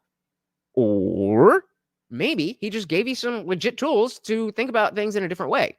And anybody could do that, and it doesn't need to be Tony Robbins. That's what I was going to say. I knew I had a good point. Danny Cabrera said, I will not answer your question. However, I will. What question? Whether it's a joke? God damn you. I have missed you as well. It's been a minute. Dan was hurt, and now he's got a play. Let's dilly to Dan. Virgil said, the Beatles sang all the lonely people, but as a male professional partner, I never get lonely. All right. And so, I mean, not that they're fake people, but just that the Tony Robbins may not have the magic that he or people claim that he has. That any kind of seminar where you're focusing on what is wrong with my life, what can I change, any notion of doing that is going to change your life. So that's specifically to Guamtech. What is your response to me saying that maybe it's not Tony Robbins at all? It's just like with the vegan diet, like people who were sad and lonely already, and now they have some tools where they had no tools, and it doesn't have to be Tony Robbins. If they would have talked to me, I could have told them, hey, there's this thing called mindfulness meditation. You just focus on the present because you're ruminating about the past or worrying about the future. How long does that amazing feeling of achieving your goal last? 6 years? A year? 6 months? 5 minutes? 6 days? 6 hours? What would you say? The actual, for me, it doesn't last really long. I don't feel that kind of stuff very much. Yeah, unfortunately, I will say, when I hit 1,000 subscribers on YouTube, I was ecstatic. But then it's like, all right, well, now we got to hit 5K. Now, you're not a real channel unless you're at 10K. Oh, come on. I mean, you're a real channel at 10K, but, it's not really till 50K that they really take you seriously. And if you can get to 100K, that's when you're serious. But I mean, like, it's not until you get 1 million. It never ends. So you just got to be happy with celebrating the milestones as you meet them. Moon said, I think he's selling a placebo effect for way too much money, and he does under-deliver on his claims for individuals. Otherwise, they'd all be rich. I'm sure he's nice and could motivate people. is I don't know that. And again, maybe Guamsek, you can speak to this, but I don't think that his thing is really so much about money. I think, he has seminars that are focused on, like high-powered CEOs and stuff. But I think the through line is not, I'm going to make you rich, is that I'm going to make you happy. That's my understanding. I still have questions about whether that is the case, but I don't think he's trying to tell people that he's going to make them rich. It's not about the money. It's about the being happy with your life. And that happens to require money in the world that we live. Who goes on to say, happiness is the moment before you want more happiness. Oof. That is a, unfortunately, very accurate statement, isn't it? Happiness is the moment before you want more happiness. Damn. A little bit cynical, but I definitely agree. Guamtek said, spot on. Really, he's selling information and thoughtfulness on yourself. There's nothing magical about it. It's just that so many people don't do it that it's just normal to go along with it's just normal to go along with your problems, and that's where I'm seeing it. That's what I'm seeing. So if that's the case, then my question is, why or what about Tony Robbins is so different than anybody else? Why there hasn't been another Tony Robbins?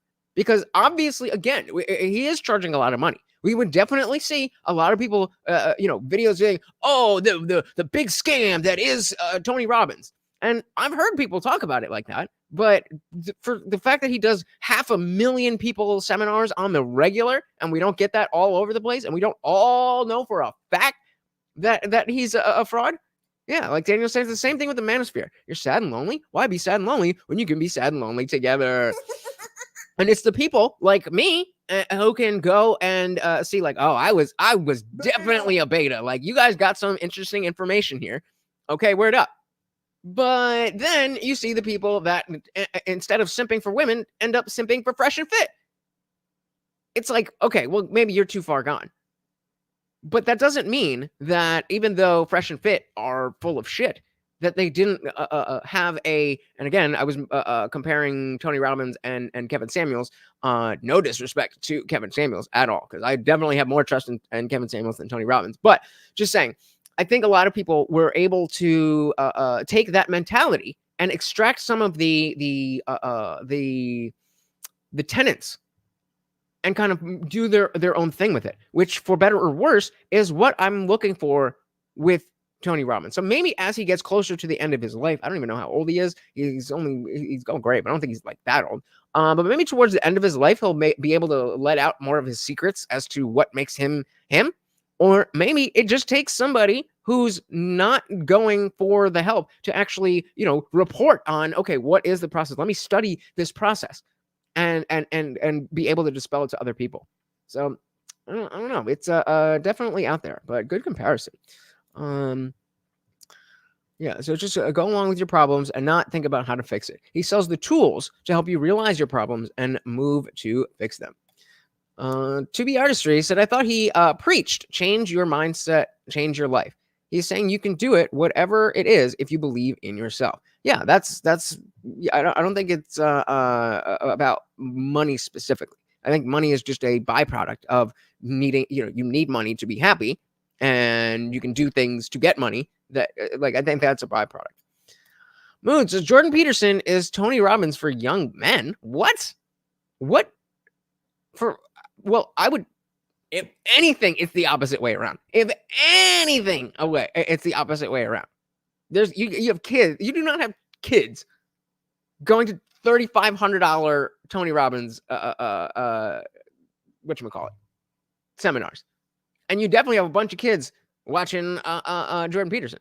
So I don't know necessarily if that's even a good thing or a bad thing either.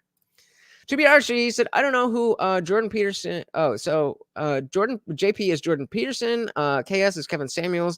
And she was speaking on Tony Robbins. Fair enough. She said, mood. And what is your all-encompassing solution to people's problems? Nah. That's not cool. There isn't. That was the right answer. That was the right answer, because Mood's not telling people that he has an all-encompassing solution. So that is the right answer. It's like, I like you, Mood. Virgil said, I miss my ex-wife. She left me because I wasn't blessed in the pants department. Loser. I was at the back of the line when the good Lord gave them out, brother. Oh, well, you know, win some, you lose some. You win some, you lose some. All right, let's dive back. 6 months, 6 days, 6 hours? What would you say? The actual, for me, it doesn't last really long. I don't feel that kind of stuff very much. Yeah, well, also you'd be numbed by those drugs, right? But for most people, it's somewhere between 6 hours and probably 6 weeks. Right. So not super long. No, and so Yeah, that's the point. Is that, you know, when you reach that happiness, when you reach that thing, that moment, it doesn't last very long. It doesn't last very long. Indeed, we like you too. I love all of you. I don't know. Maybe some of y'all don't like each other, but I love all of you.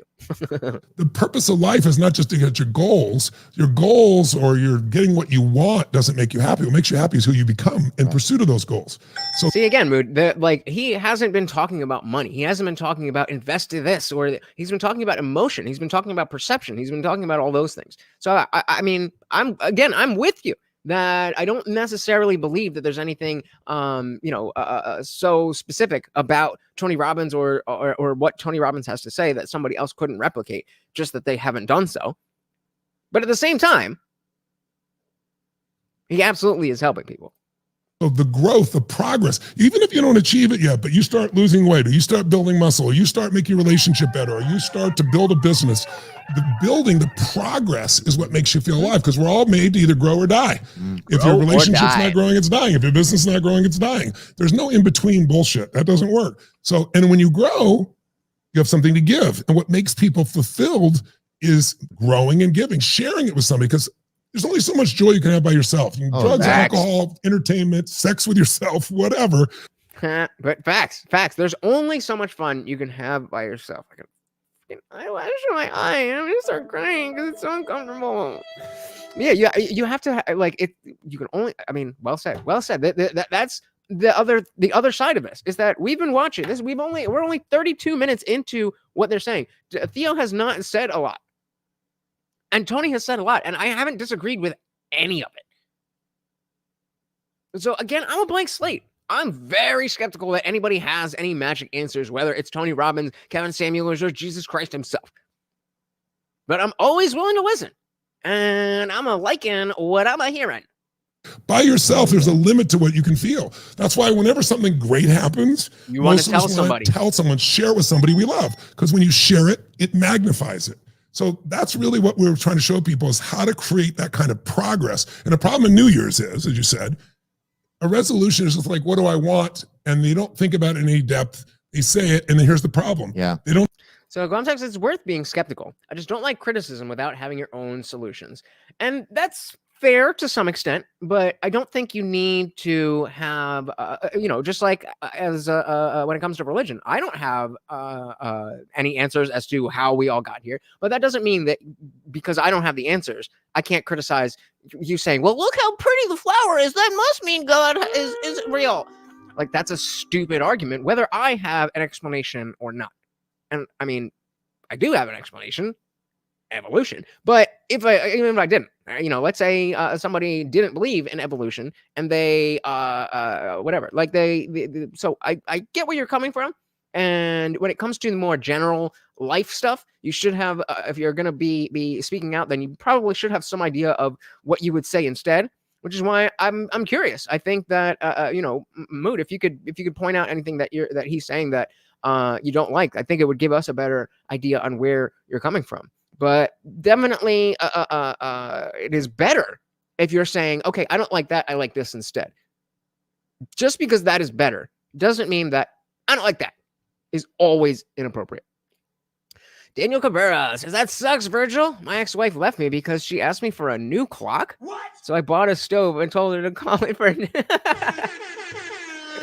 Got him! Virgil says, so true. I could never last very long. Probably another reason why she left me. Oh, man. GB said, Guantek, are you saying that you can't know what it is if you don't know what it is? Good question. Don't take it beyond that. They have no plan, right? Or it's a very simple plan. Oh, yeah. And by You can't know what it is not if you don't know what it is. February 1, by the first, I got what you're saying, and I mixed it up in my head. I was like, "Ooh, that's an interesting way to say that," but I just am dyslexic apparently. and they don't think about it in any depth. They say it, and then here's the problem. Yeah. They don't take it beyond that. They have no plan, right? Or it's a very simple plan. Oh, yeah. And by February 1, by the 1st of February, 95% of those things are already broken. What are we talking about? You sign up for the gym, you go until February 3rd. I literally said that. But what they're really Oh, missing yeah. is I there's quit like, my New Year's resolution in December. You know? well, you need a path. And so if you want to make your relationship better, your business better, your life better, it starts with knowing what you want. You gotta say, what do I want? Why do I want it? And what kind of person would I have to be to have that stay? Mm. And then you got a second step where you got to tell yourself, find and tell yourself the truth, which is there's a gap between where I am and where I want to be. And don't bullshit yourself. Don't go, I'm a little overweight, or I'm fat because I'm big boned. No, you're fat because you have poor habits, right? That's how it works. Yeah, some people, I remember this. People always like, he'll grow out of it. And I'm like, dude, he's 34. Like, my buddy's grandma was like, it's just baby fat. He'll grow out of it. It's like, we all have different, but it's like, he ain't fucking, you know, Ronnie ain't growing out of it. The reason you don't grow out of it is you have to see what's causing you to have that gap. And it's one of only a couple things. Either you got fear, so you're not taking action, or you might have, for example, some limiting beliefs like it never works. I've tried everything. The good ones are gone. So you don't even begin. So I'm saying kind of. That's really a different way of looking at it. So let's make sure that I said it incorrectly. So are you saying that you can't know what it is not if you don't know what it is?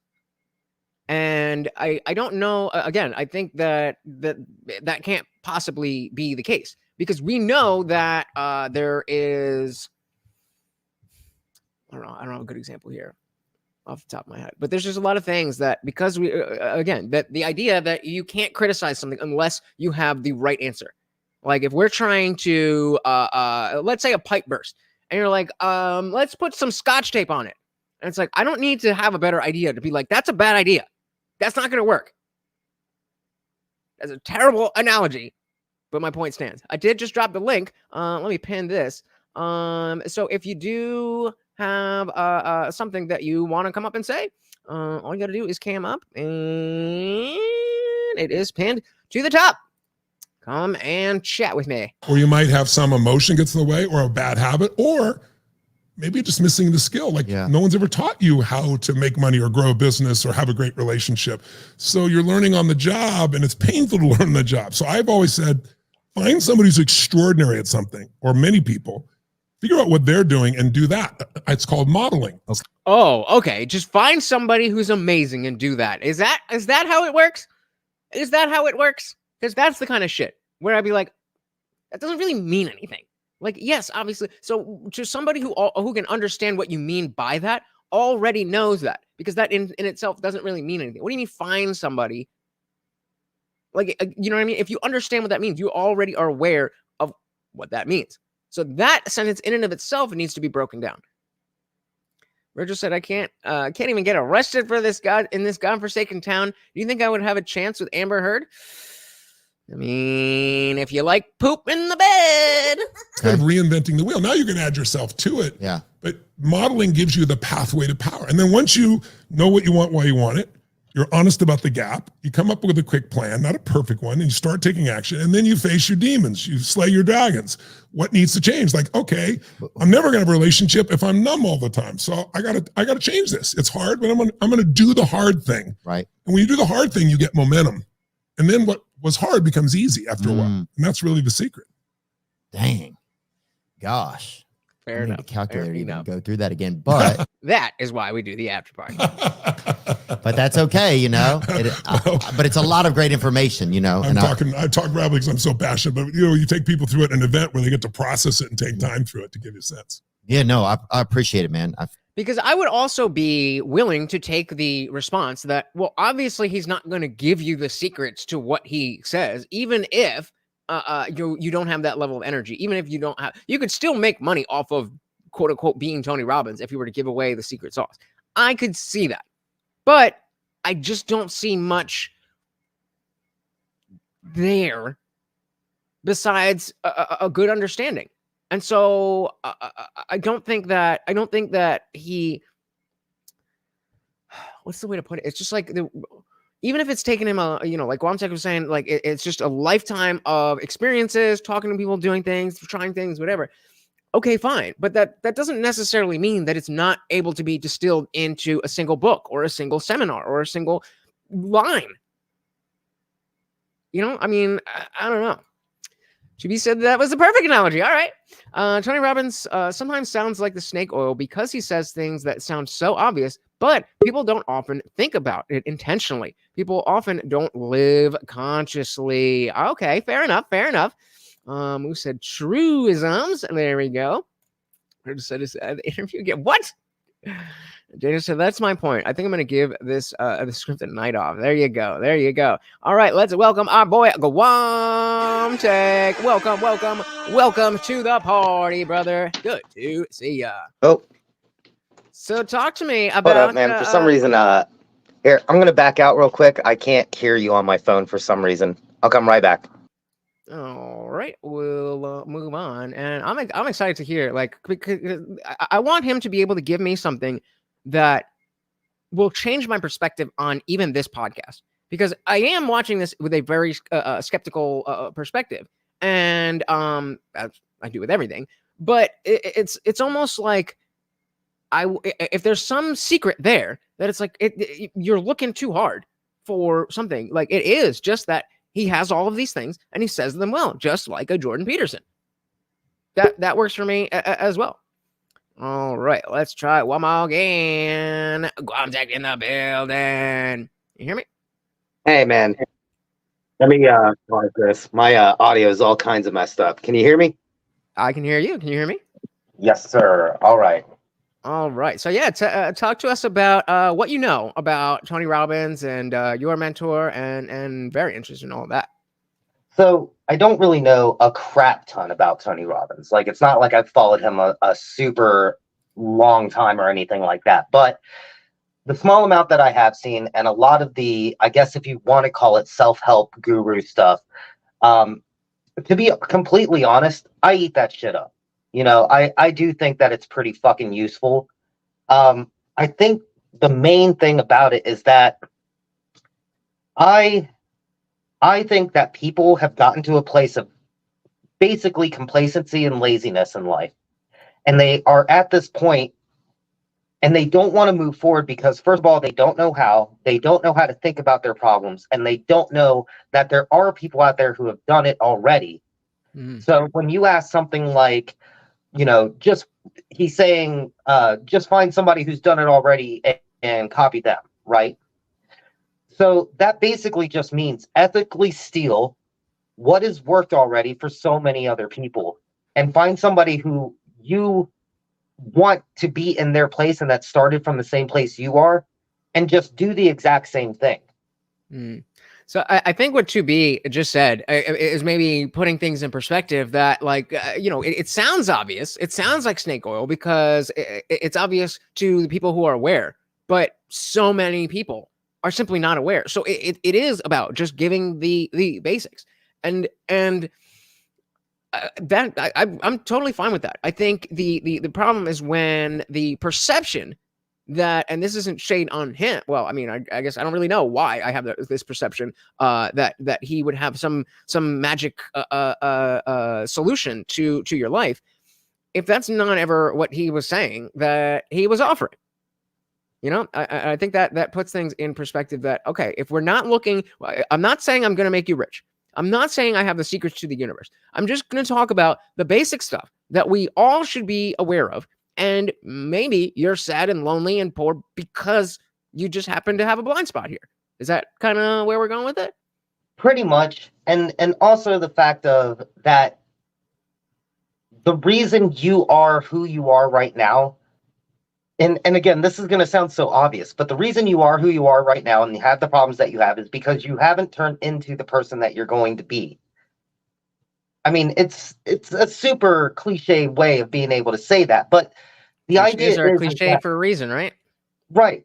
The idea would be you need to see that version of you in the future that is going to actually have everything that you want. And you need to break that down to figure out how you're going to get there and then fucking go. Yeah. I mean, you know, just in a lot of the spaces that I'm in right now, as far as my mentorship and as far as being able to figure out what I'm trying to do with my own career and everything like that, a lot of this is self-driven. A lot of this is, here are the tools. Now get your fucking ass to work. And I mean, it has worked for so many other people. It's just that so many people don't have these tools. They don't have a mentor of any kind. They don't have a group being able to push them. And they find themselves in the same situation that they've always been in because they've never tried to go any further.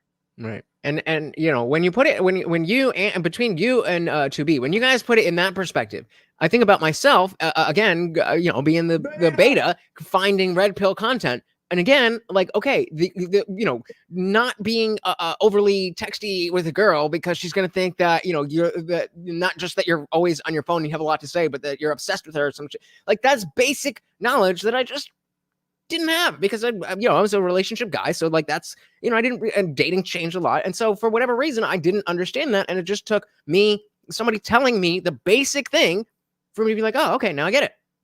Now I get it. So do you know if people typically are like, do you know if it would be more common for somebody to use Tony Robbins in the sense that they go to a seminar and then they take that information and that's what helps them? Or is it more of a type of person where you go every year or every 2 years or whatever? I think that the average person is going to probably go to one seminar, get something from it, and be able to just move in some direction in their life. But then you get the people who, and they're probably going to be a small percentage of the people that do go to a seminar once, they take his seminar, they go hard, and they put in the work, and they get to where they want to be, and even better than where they thought they could go. And then those are the people who keep on going back because they're like, this shit is gold. I need more. Gotcha. Interesting. Okay, so I'm definitely seeing it in a different light, and you know, it again. I think it's a more of an outside perspective that other people are acting like Tony Robbins and saying, "I have all the magic answers to make you rich and famous," when that was never really what was proposed in the first place. Yeah, I don't think, like, if you were to go to Tony Robbins and ask him for all the secrets and everything, and ask him, like, how much money do I have to give you to get me out of my depression, to make sure that I can stop being homeless and all that shit, he would probably tell you, keep your fucking money. Here's just a couple of things that you can do to fucking help yourself. You know, like, I maybe now he's like, cool, I'll take the money, like, people want this. But to be honest, I do think that he does come from a genuine place of wanting to help. Fair enough. Yeah. And like I said, you guys have definitely just in the last few minutes really changed my perspective on that. Because I was, like I said, I was more kind of in Mood's perspective about, you know, well, you know, is it snake oil? Is it, you know, kind of bullshit? But again, putting myself, and just, you know, in the last few years, I was one of these people where all of you would say, like, what? That's so obvious. How did you think that was how you could, you know, operate with women and be successful? I'm just like, I don't know. I don't know. And so seeing it in that perspective definitely changes things. So 2B Archie says, I don't know how Tony Robbins actually frames it, but most people in that sphere normally say, I'm going to tell you how I make my money, how my life is awesome, and a step-by-step formula. So also, Tony Robbins gives you, here's my mindset. Fair enough. Mood says it's about what people are sad about, honestly, and he charges so much. But again, I mean, hey, what is the price of happiness? What is the price of happiness? And that is that's capitalism. That's capitalism. And here's another thing too. If I could bring something up with that, you don't have to go to a Tony Robbins seminar to get value out of what he's giving. You can look that shit up on YouTube. Yeah. How do you do that? Right. As we're doing right now. Awesome. So that really that's very valuable to me. Thank you. That's given me a new perspective on this. And I was already willing to be like, well, whether, you know, like, I'm not paying $3,500 to go see him. So, you know, if he's got some good stuff to say on a podcast, cool. But that's it. But I think I'm going to start paying a little bit more, a little bit closer attention to, you know, what he's doing, how he's moving, all of that stuff. And I'm going to send you a DM about that mentorship. And if I could say one more thing too about the skepticism is totally warranted. Like, for sure, be skeptical. That's super healthy to do. Otherwise, you're just falling for anything. But my thing is that I don't like people who will criticize without having a solution, as far as when it comes to things like, let's just say someone's criticizing Tony Robbins and how he's going to help somebody, just how he's going to change their mindset, how he's going to give them some certain tools on how to think about themselves. But they have no way of being able to help somebody else that way, or help somebody else in some way or another. Right. That really gets on my nerves, because it's like, who are you to say whether or not this worked? Have you tried it? And if not, what is your solution? Right, like the people getting mad at Mr. Beast for fixing blind people. I'm like, what are you complaining about? Yeah, They're liking it. He's liking it. you, Everybody's happy. Yeah, if it works for you, it works for you. If not, fine. But I don't think he's selling snake oil. I think he's just giving tools, basically. Fair enough. They're expensive, but you know, you don't have to buy all those tools. You got YouTube. You spot on.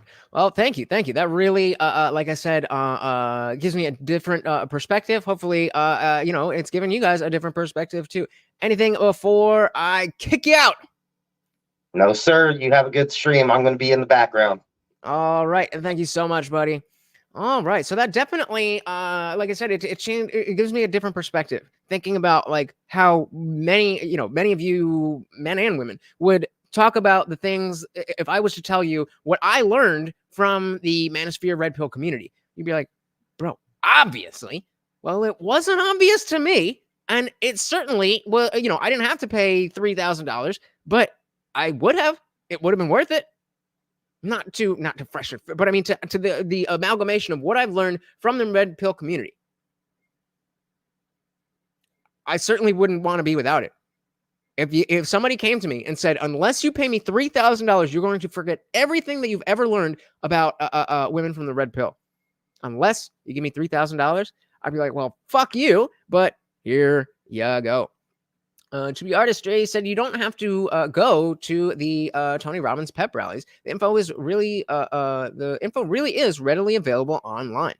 Yeah, so I mean it's like again, I mean, if you want to invest, the line investing in yourself, $3,000 is a lot of money. But you don't. Not only do you not have to go, you don't even need to you could start with stuff online and look into what goes on. Talk to other people. I'm sure there's a million and one people on YouTube talking about their experience with Tony Robbins, and they're not going to give you, they're not going to be able to give you the energy and information that that Tony Robbins it seems to be very well able to articulate in a short amount of time. But it'll let you know, okay, there's this many people that say it's legit, and somebody had a bad experience, but whatever. I'd say Tony's only grift is greed, and I'm sure some are helped by it. I'm more concerned with Gary V. Well, Kevin Samuels is dead. JP and Tate when it comes to lifestyle coaches.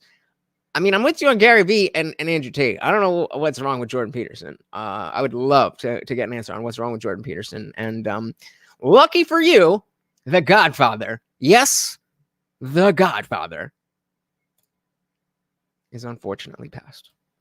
All right, let's dive back in here. But it's a lot of great information, I talk rambling because I'm so passionate, but you take people through it in an event where they get to process it and take time through it to give you a sense. Yeah, no, I appreciate it, man. I feel like it's nice of you to share that stuff with us because I know it's stuff that you learned over the years, and and it's a lot of value in that, and that you even taking that time to just share that kind of stuff with us. Yeah, I mean, again, we're now 34. We're 6 seconds away from the 37th minute of this podcast, or 35th minute from this podcast. He said a lot. He said a lot of things. And if any one of those things you didn't already know, it would help you out a lot. And I know you guys have a program. It's not the Date with Destiny, but you guys have another program that you guys do Oh yeah, that program started with COVID, because when the whole world shut down, I was like, people need this right now. How do I help? So I built that studio I told you about, and I was like, okay, why don't I do where you don't have travel because they can't? Why don't I make it so there's no money involved, and let's just serve as many people as we can? And so I put together this 3-day immersion of just 3 hours a day, not 12. And I said, let's give people an experience where they can really transform. The first year we had 500,000 people do it. I would love to know why the 12-hour thing. I have to imagine that there has to be some level of like, well, when you're in something so long that you just give into it, which is, again, something I'm a little bit skeptical about. If we're just giving people basic stuff, why does it need to be 12 hours? I don't know. But last year we had 1.5 million people. So we're doing one more this year. All at the same time? All at the same time. Wow. In 195 countries, every country in the world. It's so fantastic. So we're doing one this year, January 25th through the 27th. It's absolutely free. There's no charge, not partially free.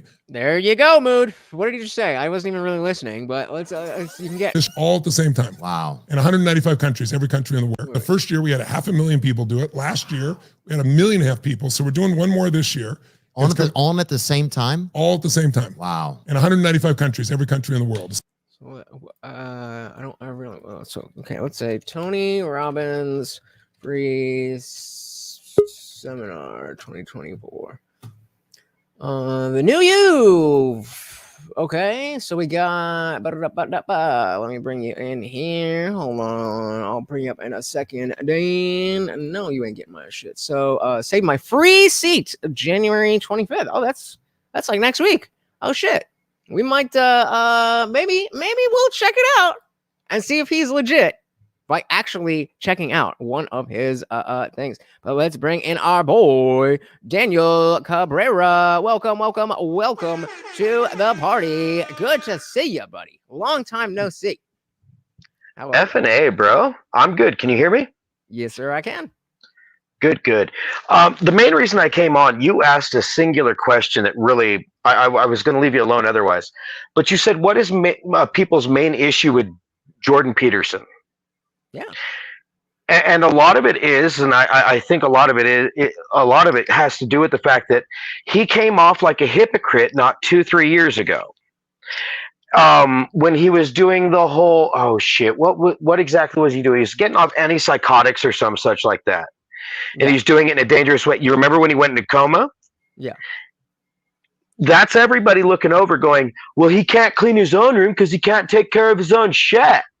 Not realizing, the man slipped right after, if I remember right after I believe his wife died. Mm-hmm. Slipped so, like physically fell, or slipped like no, like drugs, I would assume, because, it was a drug issue.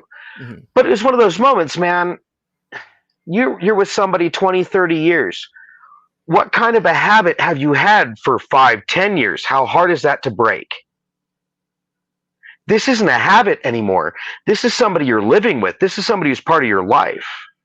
This threw his entire, personality into turmoil. So and what is what's the bottom line there? I'm not yeah. People see the fact that, he lost control of himself as the weakness that, explains, well, he couldn't clean his room, so why should he be able to tell you? Motherfucker, he fucked up like anybody else, and you have to forgive him that, especially if he's willing to, admit it himself. Okay, so I thought you were coming from the other side and saying that. Oh, no. Like, oh, what a hypocrite! So I don't have to listen to him at all. And so, yeah, No. I completely agree with you. I think that, Mood is saying he lied about Bill C-16 and created a boogeyman of postmodern neo-Marxist, which is a nonsensical title that doesn't exist. Unlike all of the woke shit that he wants to say, right? That totally exists. And I think, I've never even really heard anybody, be like, I like what he's saying, but he's a hypocrite, so because he did drugs or whatever. And the fact is that, number one, we know that keep that off screen if you can. Keep anything off kosher off screen. But yeah, the idea that yes, his wife was on death's door. He was having this is before he was on the carnivore diet. He had a lot of autoimmune stuff. And exactly, that about says it all. Honestly, it was a situation. He's a human being. He and Mood, you're absolutely right. That's the one thing I hate, that he wraps a lot of his stuff in religion, saying he's mad into Christian mysticism, but he's not pushing of all of the Christian people talking about culture. He is one of the least religious. Like, his message is one of those that is the least rooted in religion of all people. If you're going to be a Christian, be the type of Christian that JBP is. I mean, I said, well, shit, me too. Shout out to Carl Jung.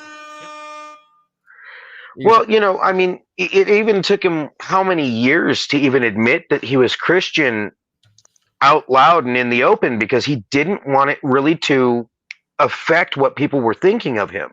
I didn't know that, because I found him around the time, around the time of the C-16 bill, when he was on Rogan, and he had already been putting his lectures out, and he already had somewhat of a following, but obviously, the thing with you're not going to force me to use what is the phrase that he always used? Compelled speech.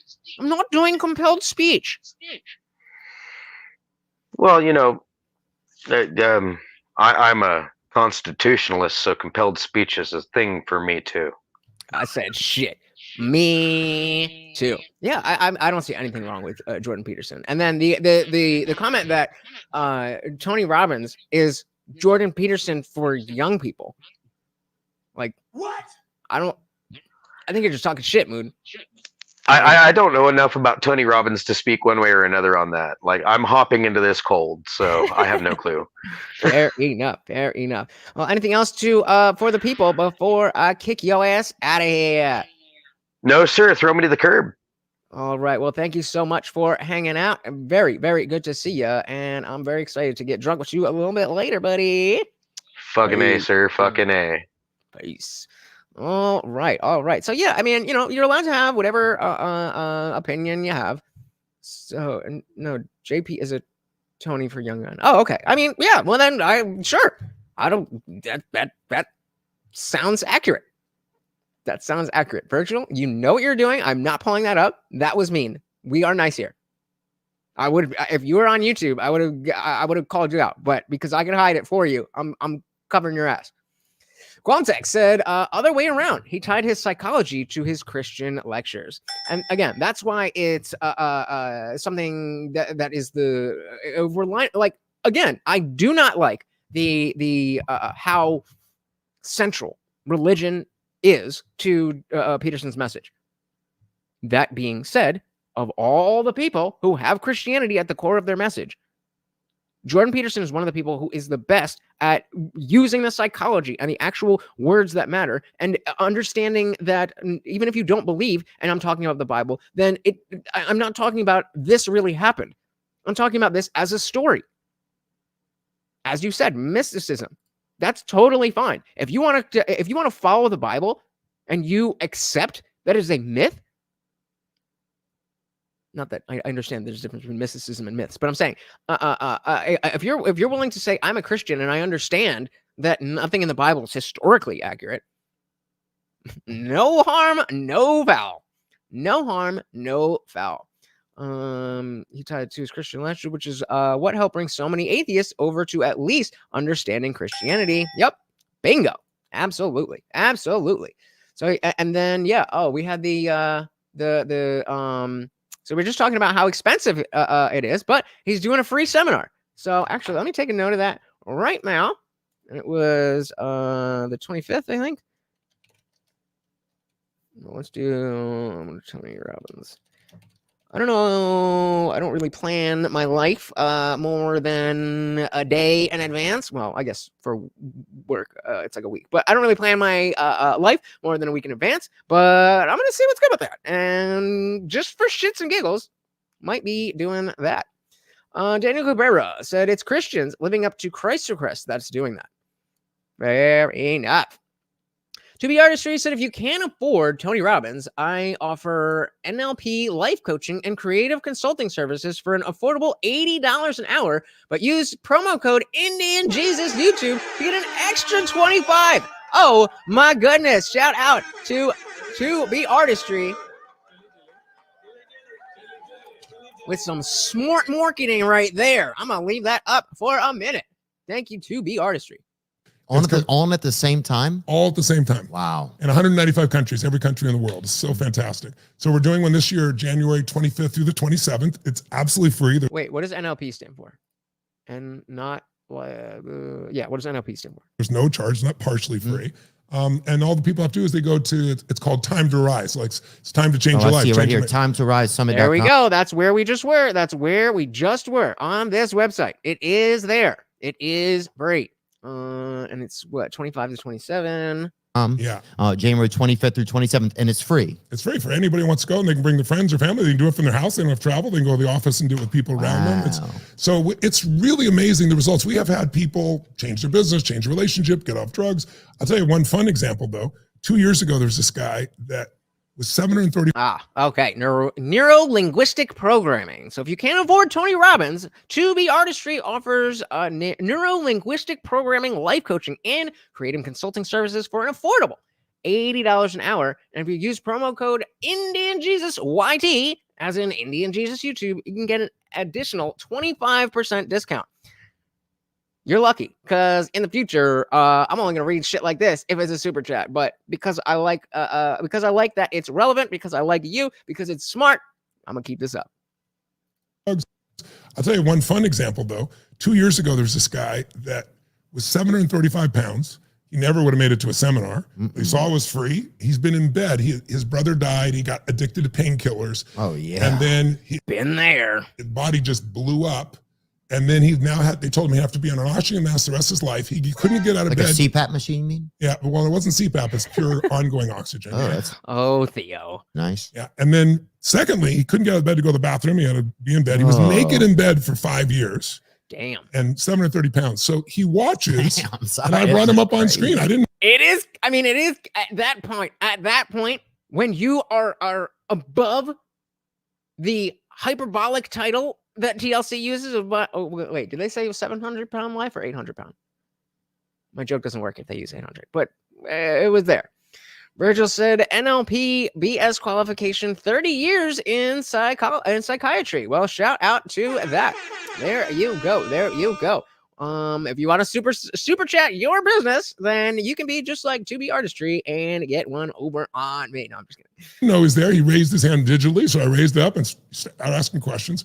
So he got so inspired by this. Yeah. He took this little like clothes hanger bar and just started doing these little exercises. And over 90 days, I told him, I said, you get out of that bed, make it to the restroom. You get out of the restroom and drive a car again, which I hadn't done in 7 years. I haven't been in bed in 7 years. And I said, I'll fly you to my Unleash the Power Within event for 4 days. You'll walk on fire with me and you'll really shift your life, right? He's lost 320 pounds. He 3 months later was out of the bed for the first time. He drove a car. He fell in love with this girl. He came to the event, walked on fire. And now he's like, that fuck guy can find a girl. And all right. I'm just kidding. We have a network of people, because once you come to this event, there's people all over the world you become friends with. So just like we were saying before, it is somebody like Tony Robbins is not for your average person. It's for somebody who is sad or lonely or just unhappy with their lives. You don't go to a mechanic when your car is working fine, and that's okay.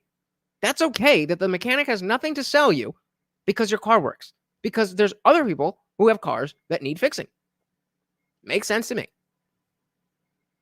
And he's like the superstar of all these people because they can't believe the changes he's made.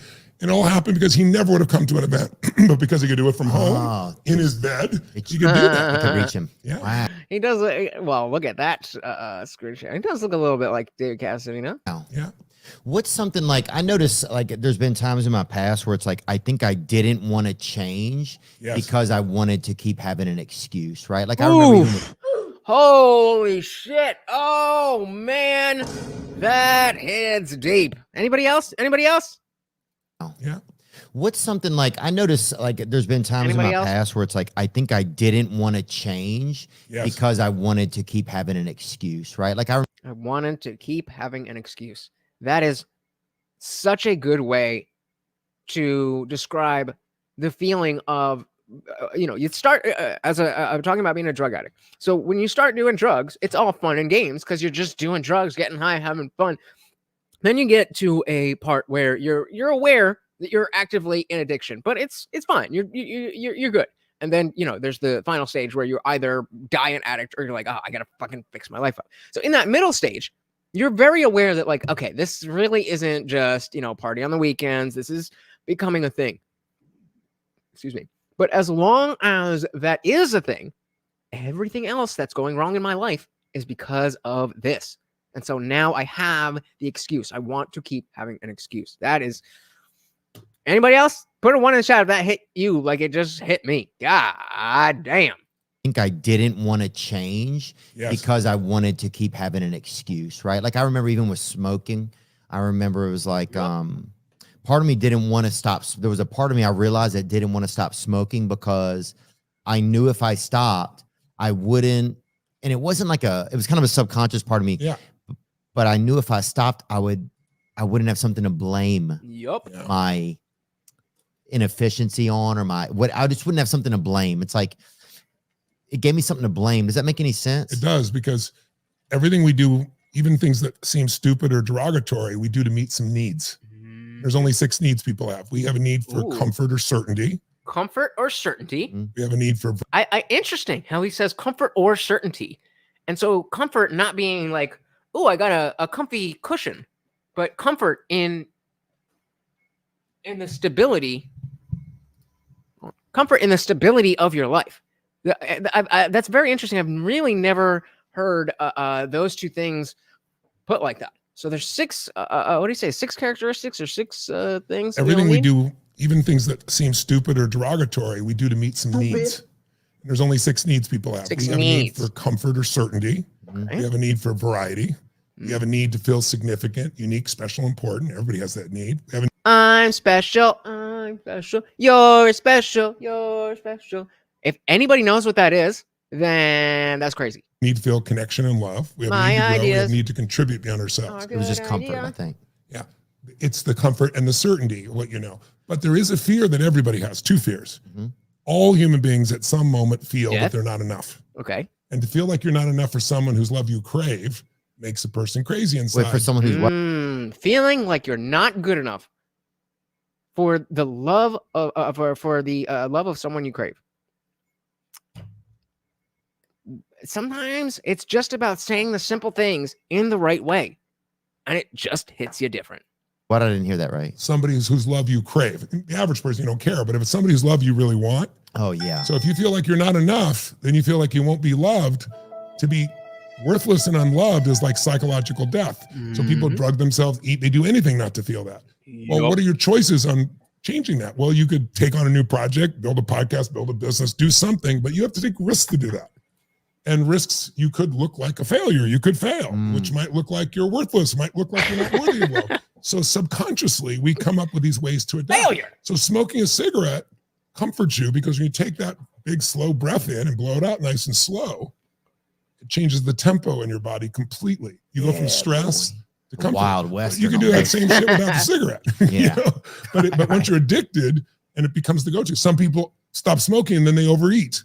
Because overeating puts all the blood in your stomach and you start to breathe slowly again and feel things. Or a lot of people stop drinking and start smoking like a chimney.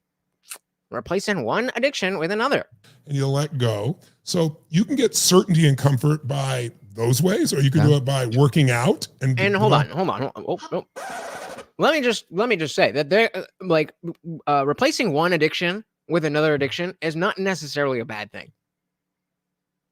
Some addictions are way worse than other addictions. An addiction to caffeine is not nearly as bad as an addiction to heroin or crystal meth. So sometimes replacing a terrible addiction with a slightly less bad addiction can be a good thing. Just wanted to put that out there. And you start to breathe slowly again and feel things. And you'll let go. So you can get certainty and comfort by those ways, or you can do it by working out and developing this sense of strength that makes you certain, or you can do the same thing day after day. There's so many ways. There's positive ways and negative ways. Yeah. So sometimes you can be addicted to something. You can be addicted to something. I assume that can benefit you too. I know I'm nitpicking. I know I'm nitpicking. That's what I do. But I feel like addiction entails an inability to stop a compulsion. So like, if you're like, I'm addicted to eating in the sense that I need to eat to live, but that's not the same thing as somebody who, you know, has an eating disorder. So, okay, Mood brings up an addiction to reading. Like, I mean, we would only really, like, again, I get what you're saying, that you could definitely be, like, super into, you know, something that's positive for you. But, like, how would you know that what's the difference between just reading a lot and being addicted to reading? Unless we find a negative where you know, are feeling like shit because you went on vacation and you can't enjoy your vacation because you left your book at home or something like that.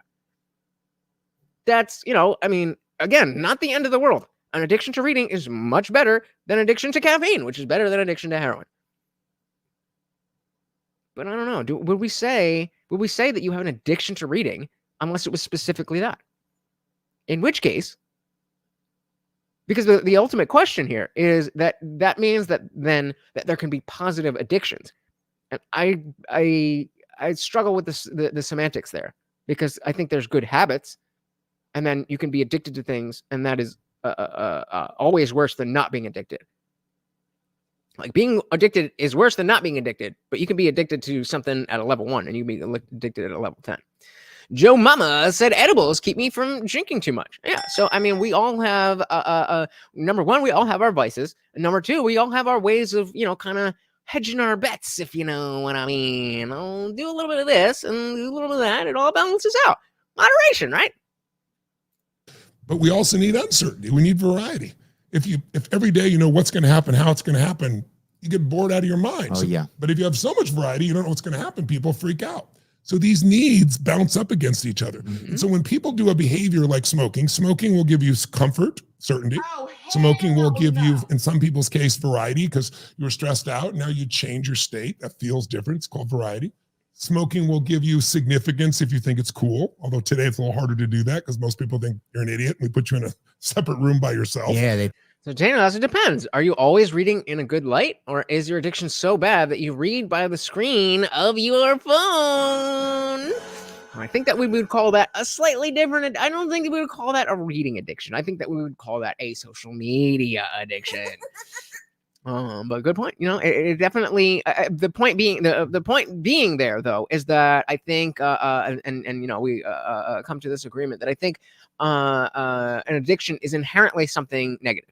And so, even though there are better addictions than other addictions, all addictions are bad. Yeah. Virgil said, "I can tell when you tell the truth, Jesus, your eyes dart to the left." Really? Okay. Jennifer said, "But I mean, you can hold your phone up to yeah, like instead not reading the phone, but like reading, like, you know, you gotcha. Reading by the screen of your phone. I've done that before. Like, I had where was it? I keep my my calendar open in so like when I open Chrome, I have my tabs, and then I'll use because I've got the calendar. Because sometimes that bam, that is bright, especially in the middle of the night. Nah, I'm good. But exactly, I'm not desperate to read things that I don't have light, and I'm using that because I need to read so badly. That I would call an addiction. But I don't know how prevalent that really is. An expert on body language. Okay. A psychiatrist and a body language expert. Interesting. Mood says to Daniel, you're often reading while driving. It's manga and filling the trunk of your car, and you haven't showered in days. What are you talking about? I think you are. Yeah. So, but it used to be, I'm cool if I smoke. And some people say, you can't make me not smoke. I'm significant, right? For some people, it's a way to connect with other people who smoke, right? Mhm. So when you meet one of those needs, you like it. When you meet two, you really like. When you meet three, you get addicted. And you get addicted to positive things. You get addicted to exercise. You get addicted to working out. Right. But again, so he was saying you can be addicted to positive things. The things that are good for you, you can be addicted to them. But there is a negative aspect when you are working out because you're working out too much. If you just love, like if working out is your favorite part of the day and you have just an average normal workout routine, I would have a very hard time categorizing that as an addiction. You get addicted to, growing your business. Everyone gets addicted to something. Right. And then again, just to drive the point home, it's not being addicted to your business that if you work all the time, because you like working all the time and you ain't got shit else to do. It's when you're not taking care of yourself or you're not spending time with your family or whatever. If it meets a bunch of your needs, it's amazing. And in a relationship, if a person is certain that you love them and there's always a surprise, they say, oh, I know they love me and we have so many surprises and we have so much variety in our life and I feel like the most important person, significant, and I feel so much love for them and we're growing, contributing, I'm leaving. Nobody says that. Because when your needs are met, people stay. Like whenever I work with couples, I work with hundreds of thousands of couples over the years, and they always say, one of them always say, I gave him or her everything except what they need. Gotcha. So if we are coming to an addiction of reading, then this is what it would look like. Gotcha. I'm slow sometimes, guys. I'm sorry, all right? They always say, one of them always say, I gave him or her everything except what they needed. If you gave them what they needed, they wouldn't be leaving. Do you think we're afraid sometimes to say what we need though too? Or do you think we even know what we need sometimes? Most people don't. You're absolutely right. Most people not only don't say it, but most people don't even know it. Right. And that goes back to what Glomtech and 2BR were saying, is that just because I already know this stuff doesn't mean that it's, one, not valuable information. Number two, it doesn't mean that everybody else knows it. And again, that there's other things that I think we all, again, like we all, Jesus Christ, we all have blind spots, and yeah, I think that's a fair assessment. Sometimes. Most people don't. You're absolutely right. Most people not only don't say it, but most people don't even know it. They're not even honest with themselves yet. And how do we get that? Because it almost seems like you're just wandering around in the dark if you don't even know that there's wiring in the walls, And what did he start this whole thing with? Tony Robbins was saying that I don't even remember what the thing was that he says that I'm not giving. What I am giving is, or what I am focusing on is intelligence. And there is a certain type of intelligence of understanding what do you need, what is appropriate for me right now, what am I lacking, where, all of these things. That's a certain type of intelligence. And he's winning me over. I don't know. I don't know. Mood, how are you feeling about Tony Robbins as of the last 2 hours? Better? Worse? Same? No, kind of. Well, there's a part of your brain called the reticular activating system. Big words. That's medulla oblongata. Scientists usually call it the RAS. It determines what you notice.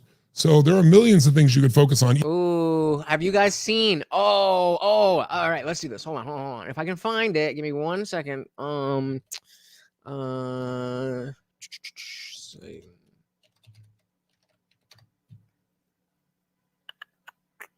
Yes. Okay. This is a test of selective attention. All right. So it's just a 1.5 minute video, guys. Pay attention. Pay attention. There will be a quiz afterwards. Count how many times the players wearing white pass the basketball. Count how many times the players wearing white pass the basketball. In fact, we're going to do this, and I'm going to change.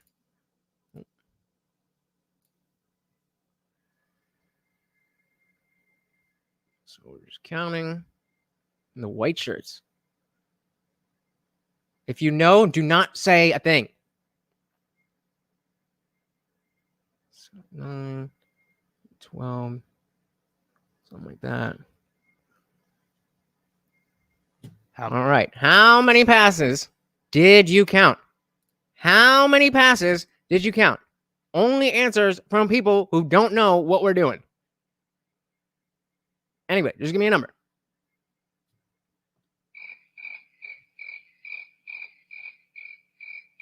Nobody's gonna give me a number. It doesn't work if you don't give a number. You gotta give a number. Somebody, just put a number.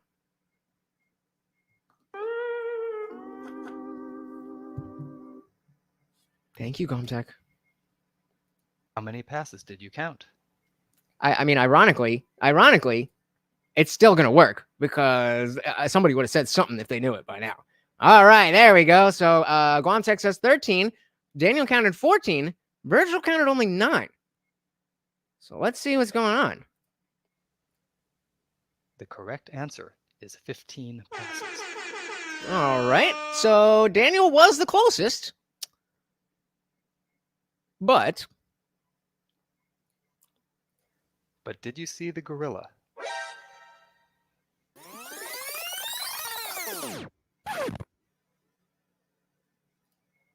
anybody else? Did anybody else see the gorilla? That's the same exact This video is from research by Dan. same exact video. And 2B saw it. Boom, right there. This is the video. Oh, and nobody said anything. Sure, y'all were just counting and didn't say anything about the gorilla that walked through our experiment. Sure, okay. You're all How many passes did you count? geniuses. But point being that you know, your focus, where your focus is, really affects most people. Most people. I didn't see the gorilla the first time. Was there might be? I think there's one more. They don't. Hold on. Selective attention time. What is this one?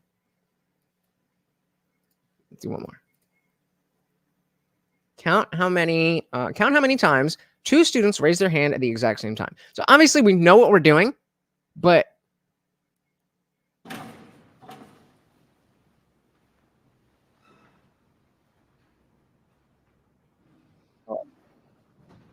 I don't.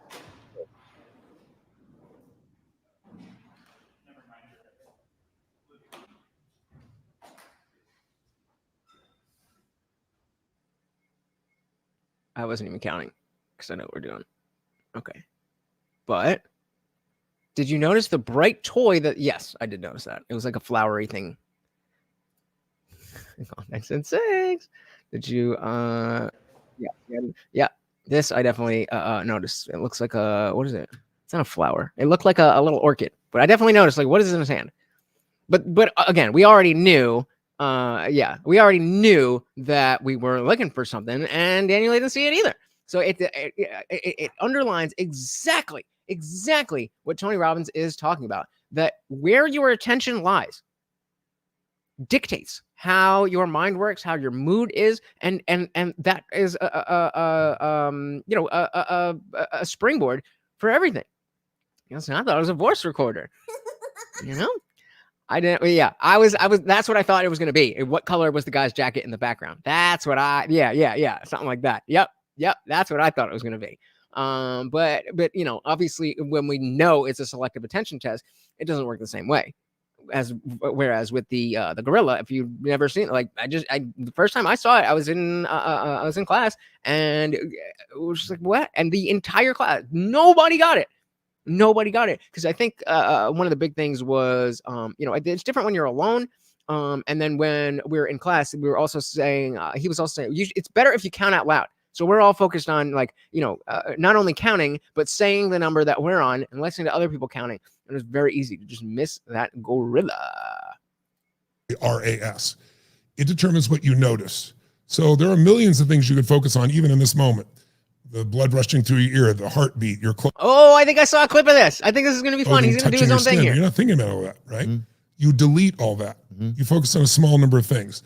The RAS notices what you are going to focus on. So if you get clear on what you want, you just say, okay. And by the way, when you say a relationship, I don't know what I want. I go, great. Describe the relationship from hell. What do you don't want? Tell me everything you know. I don't want a person like. Interesting. Gomtech said, isn't it strange that selective attention seems to be the go-to technique for politics and culture today? Strange? No. Frustrating? Abso-fucking-lutely. It's not strange at all. This is from, you know, we've known that this is how people work for a long time. So strange, not at all. Surprising, not at all. Infuriating, Abso-fucking-lutely. You're goddamn right it is. Like this, I don't want to be like that, I want to be, and that creates energy. When they're done with the whole list, Oh, here we go with the crystals. Kidding. write the opposite, and you have the relationship from heaven. Or I don't know what I want in a career or job. Right? Everything you don't want. Who do you not want to work with? What kind of work you not want to do? People get their energy going with that. They're okay, write the opposite. You got the I am never going to corporate America. Fuck that shit. I want to work in my own home where I'm the boss. Oh, I'm already doing that. Well, kind of. job from heaven. So once you know what it is that you really, really want, Do it. now all you got to do is figure out, okay, Do it. Do what's it. gotten in the way? Do it. What do I need to shift? How can I meet my needs in a better way? But that's why we do events like this, because telling people just go do that in their normal environment is difficult. But when you go into total focus, it's like I started to say earlier, if you So the fact that he's addressing the fact that in this environment that has an effect. It's not just the fact that I'm saying things. It's not just the fact that I'm saying these things. It's not the things that I'm saying, and it's not the fact that I'm saying things. It's the fact that the fact that you're in an environment similar to a concert or a church where you're either reciting prayers or singing hymns or something like that. That there is an aspect to the environment that directly affects your experience. So that's a big thing that is a little bit I would say disarming. That he's like, yeah, it's just like we're all here together. Obviously, that energy is going to be whatever. It's not that I'm magic. It's just that we're all together, focused on the same thing. in their normal environment, it's difficult. But when you go into total focus, it's like I think we got the comment of the night. I love that. That is such a good way of putting it. He's using cult tactics, but for good. And not letting you see him, as many people would, see him as a guru or a god, or I'm just a guy. All right, just a guy who's going to charge you $3,000. But just a guy nonetheless. I love it. people just go do that in their normal environment. It's difficult. But when you go into total focus, it's like I started to say earlier, if you want to learn a language and you went to high school, did you take a foreign language in high school? Yeah, I took Spanish 1 and Spanish, I think 2000. I took Spanish 1A and 1B in high school. And then I was able to skip, I guess, Spanish 2 from what do they call them? The placement test in college. And then I took 2 years, not 2 semesters, 2 more years of Spanish.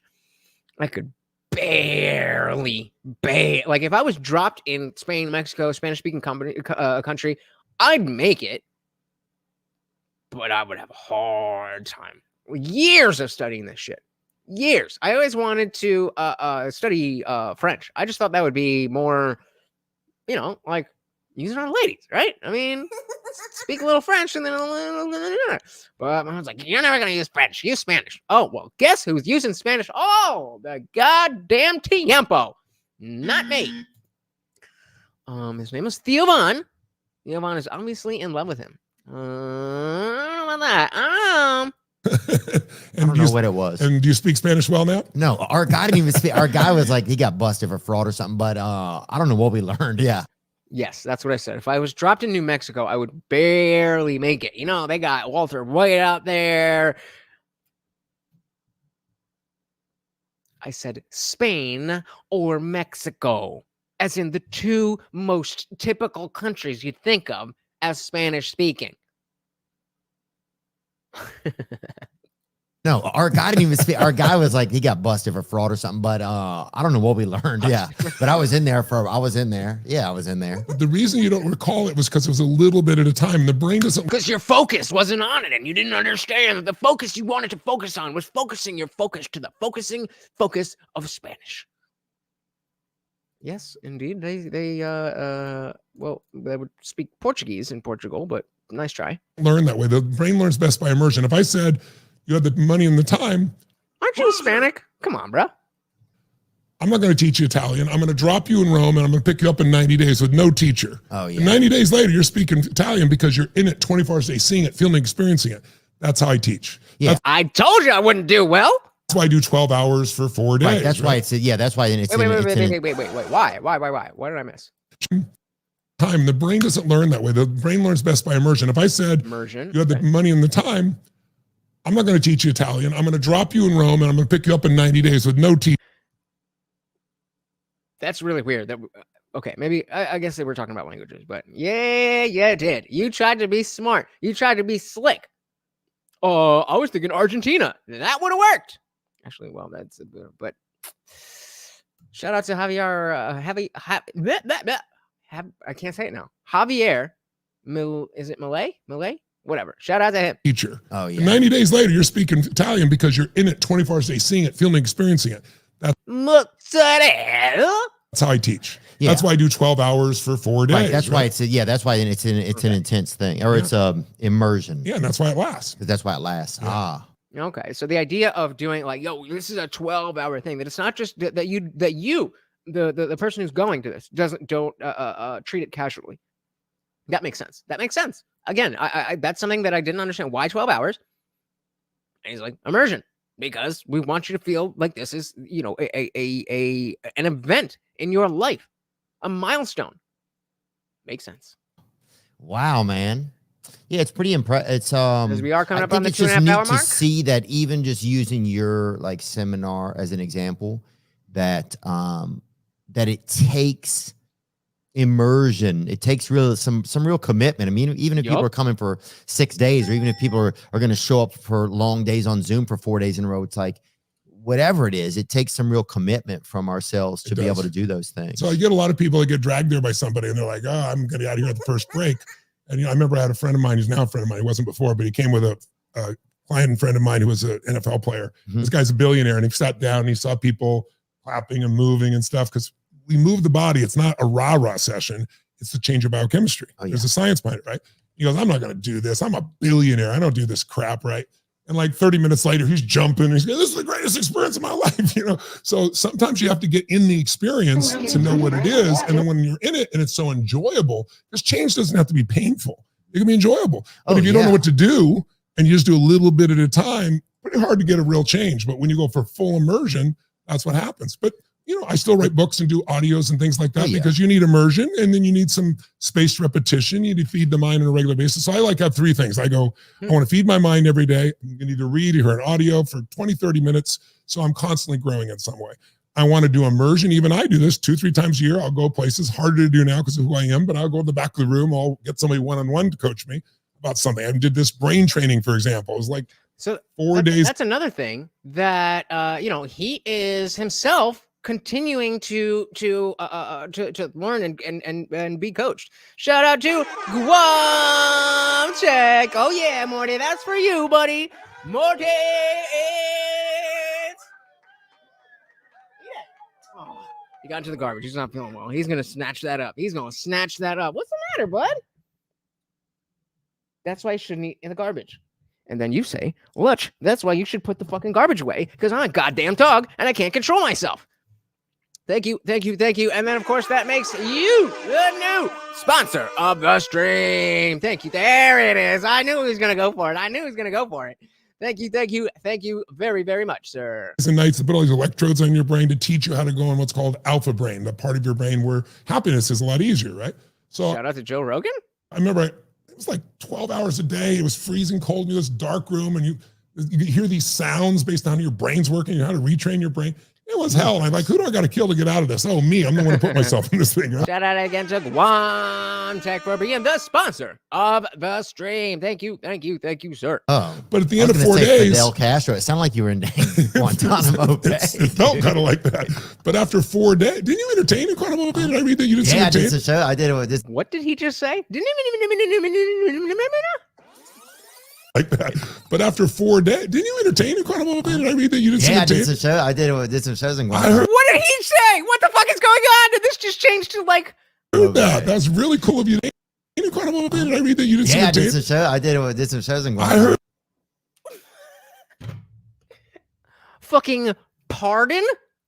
after 4 days, didn't you entertain in Guantanamo Bay? Did I read that you didn't Yeah, I entertain? did some show. I did some shows in I Guantanamo. heard that. That's really cool of you to do that. It was Man. crazy. I can't believe that. Tell me about that. Well, I'll tell you about it. So first of all, they have a golf course down there, which I didn't even think. You don't think like, because it's a tropical area. right? Yeah. So these people, they're down there. It's a beautiful area. I don't. What area? You guys just. What are you talking about? This is like anybody have any idea? I have no idea what we're talking about. All right, one more time. Maybe we'll. Yeah. So you now go we know they're down. talking about a place. After 4 days, Fidel Castro. like, who do I got to kill to get out of this? Oh, me. I'm the one to put myself in this thing. Oh, he At said Guantanamo. the end I of was 4 gonna say days, Fidel Castro. It sounded like you were in Guantanamo Bay. it felt kind of like that. But after 4 days, didn't you entertain in Guantanamo Bay? Did I read that? He went to Guantanamo Bay. That's what that is. You didn't Yeah, I did entertain? some show. I did some shows in I Guantanamo heard Bay. that. Yeah, I did some shows in Guantanamo Bay. That's what he said. We figured it out. All right. I did some shows in Guantanamo Bay.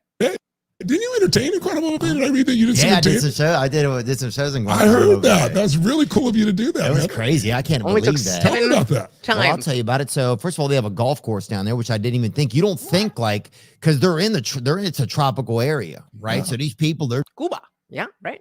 That's Cuba, right? Am I stupid? That's Cuba. Guantanamo is in Cuba, no? down there. It's a beautiful area. Yeah. So you go down.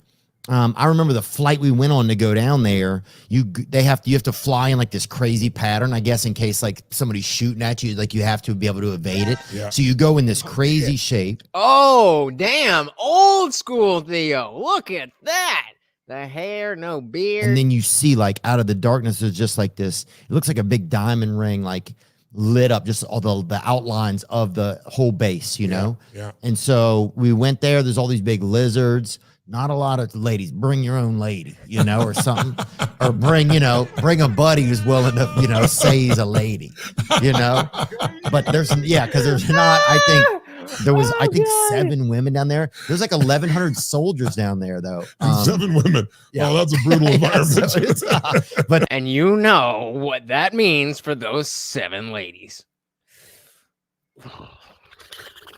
they are, look, I'll tell you this. The first day you might be like, I don't think she's my type. By the 4th day, you're like, that is damn Hillary Clinton. And you get to come home. Yeah. Yeah. Well, there's a wedding ring shop there, and it is, For the 7 women. yeah, They they're all must get just sitting proposals around all like day long. this. Yeah.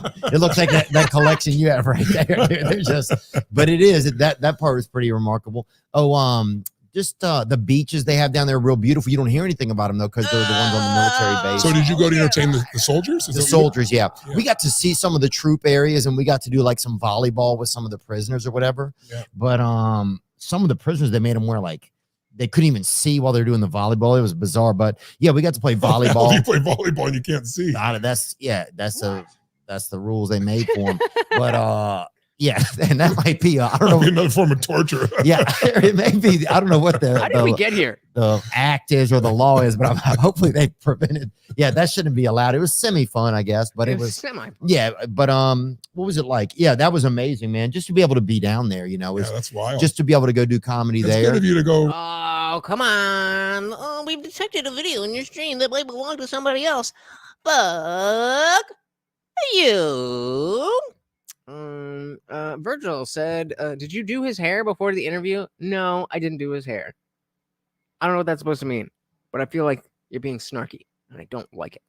And do to brighten people's spirits there. It That's was good. fun. We got to do a bunch. We got to go to a lot of the forward operating bases during like the not Kuwait, but maybe Iraq. Like after that, Yeah. like Something in the Middle East with brown people and Slims, as we call them, the Muslim, the Slims. Bahrain. Yeah. Um, So you're the modern day Bob Hope with a little more color. we went out there, dude. I think they call me Bobby Hopeless. I think. But, Oh, I love Theo. I love how his brain works. How Bobby Hopeless? That's such a perfect joke. That's such a perfect joke. Politics, at least they're switching up a little. I love the self-help stuff, but I also love Theo's comedy. I said shit. Me too. we still show up, dude. I met a gal, one time. I mean, I got to make out with a girl in a Black Hawk helicopter. When he gets that low, one time, he's getting into something good. He's getting into something good. helicopter in the Well, I've middle flown of the in night. one, but I haven't made out Really? with one. Yes. Look, I've flown one. I was a helicopter pilot for it quite a while. was, yeah, look, I mean, neither me or her were that handsome. I'll say that. Are you sure it was her? Dude, who knows, She was one of brother? the 7. Dun, dun, dun. Whatever you got to do, man. It's the troops, you know? That's awesome. Don't ask. Don't ask. Don't ask. Oh, shout out to Theo. I mean, how do you not love this man? How do you not love this man? I think that's what they're doing now. But no, I The noticed. reason I mentioned that to you, though, is it was worth it. Because in those 4 days, I've rewired my brain to have a different level of happiness. And so again, this is him talking about him going to somebody else, him paying somebody. I'm sure there's some workout, whatever, but him taking value from somebody else. I'm not saying I am the God, I am the guru, I am the person who knows everything. I'm just a guy who's done the work. I'm just a guy who's done the work.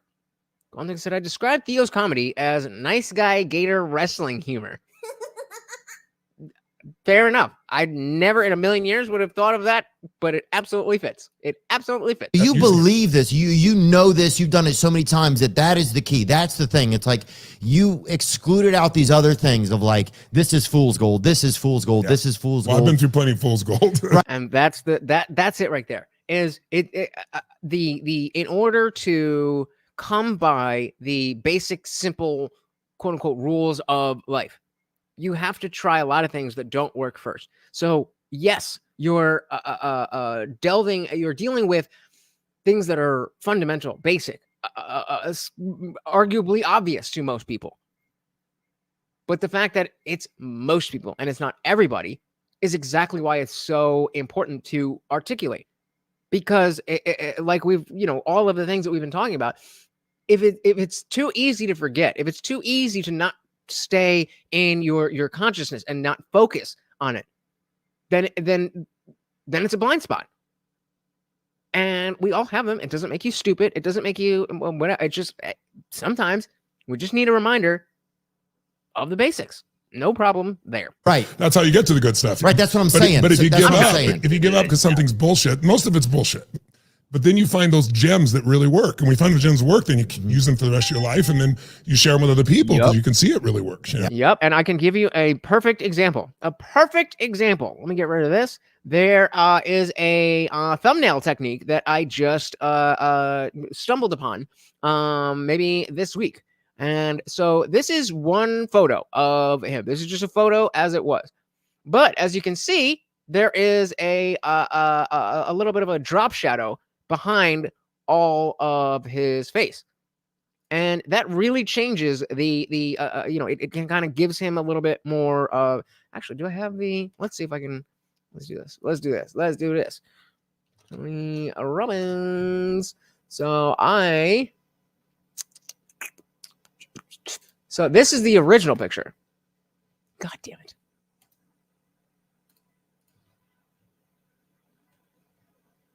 So like right about there. So we're going from that just slightly to that with a little bit. And we can zoom that in a little bit more. And you get the point though. Like it just pops a little bit more. And it's a tiny, tiny little thing that you probably wouldn't notice. But the fact is that it's a game. This is a game of inches. This is a game of millimeters. YouTube. Any little thing that puts you up. All I did was remove the background, put the picture there, then put the second picture and put the shadow on the picture. And it's little things that I found something, and now that's just something that's part of making a thumbnail for me. And so it takes, even though it's a very simple thing, I could tell somebody, just go to background.bg or whatever the fuck, upload whatever the fucking website is to get rid of the background, and then just put it twice. I could tell somebody to do that.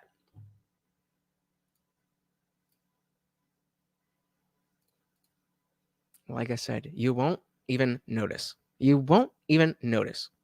There is no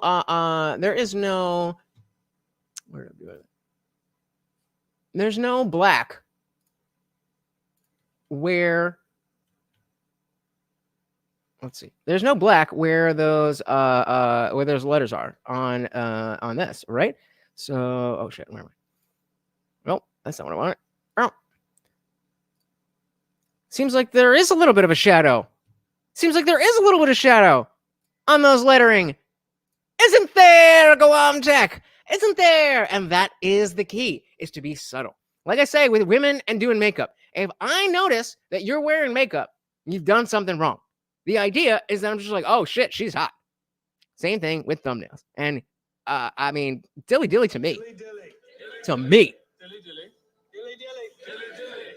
I never had a visual imagination. And so I've been able to form complete songs, all different parts in my head. And then, you know, I'd bring them to whatever band I was in. And like, I have the whole thing there. And it's just like, this goes better, or whatever. But I have over 30 tattoos, and aside from the ones with text on my my forearms or my biceps, I mean, I didn't design any of them. I just don't have that visual imagination. But you come across this, and oh yeah, I do need a little bit of a shadow. There is a little bit of a shadow there.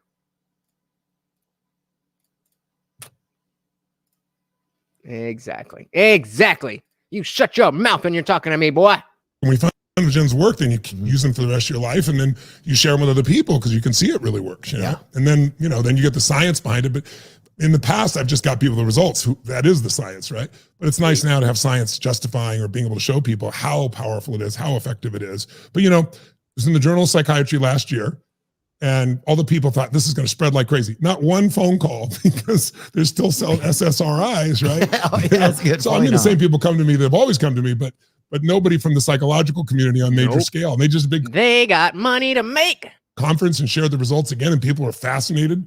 And came up and asked questions. But there's too much money in the. I don't know. It's just even money. It's just habits. This is how they do their business. No, it's money. It's a business, right? For those people. So what do you say to somebody like me then? Or, I mean, sorry, I'm sitting here, so also me, but. There you go. Guam Tech gets it. The letter shadowing was basically the gorilla in the middle of the room for me. He was paying so close attention to the map of Tony Robbins here that he didn't even notice that there is, but you can see that there is a shadow with the lettering.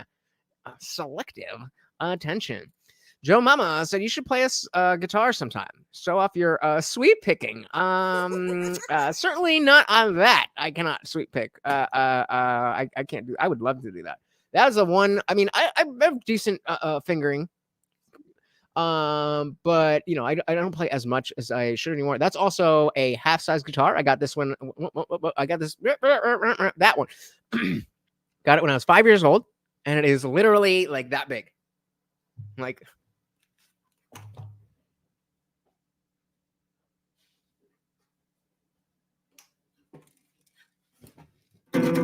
oh, that's super out of tune. I mean, we're not gonna do that now. But look how small this thing is. It is tiny. Fits the whole thing. But I love it. It's older than some of you. Actually, you guys are older. Maybe not, but it's definitely older than Red.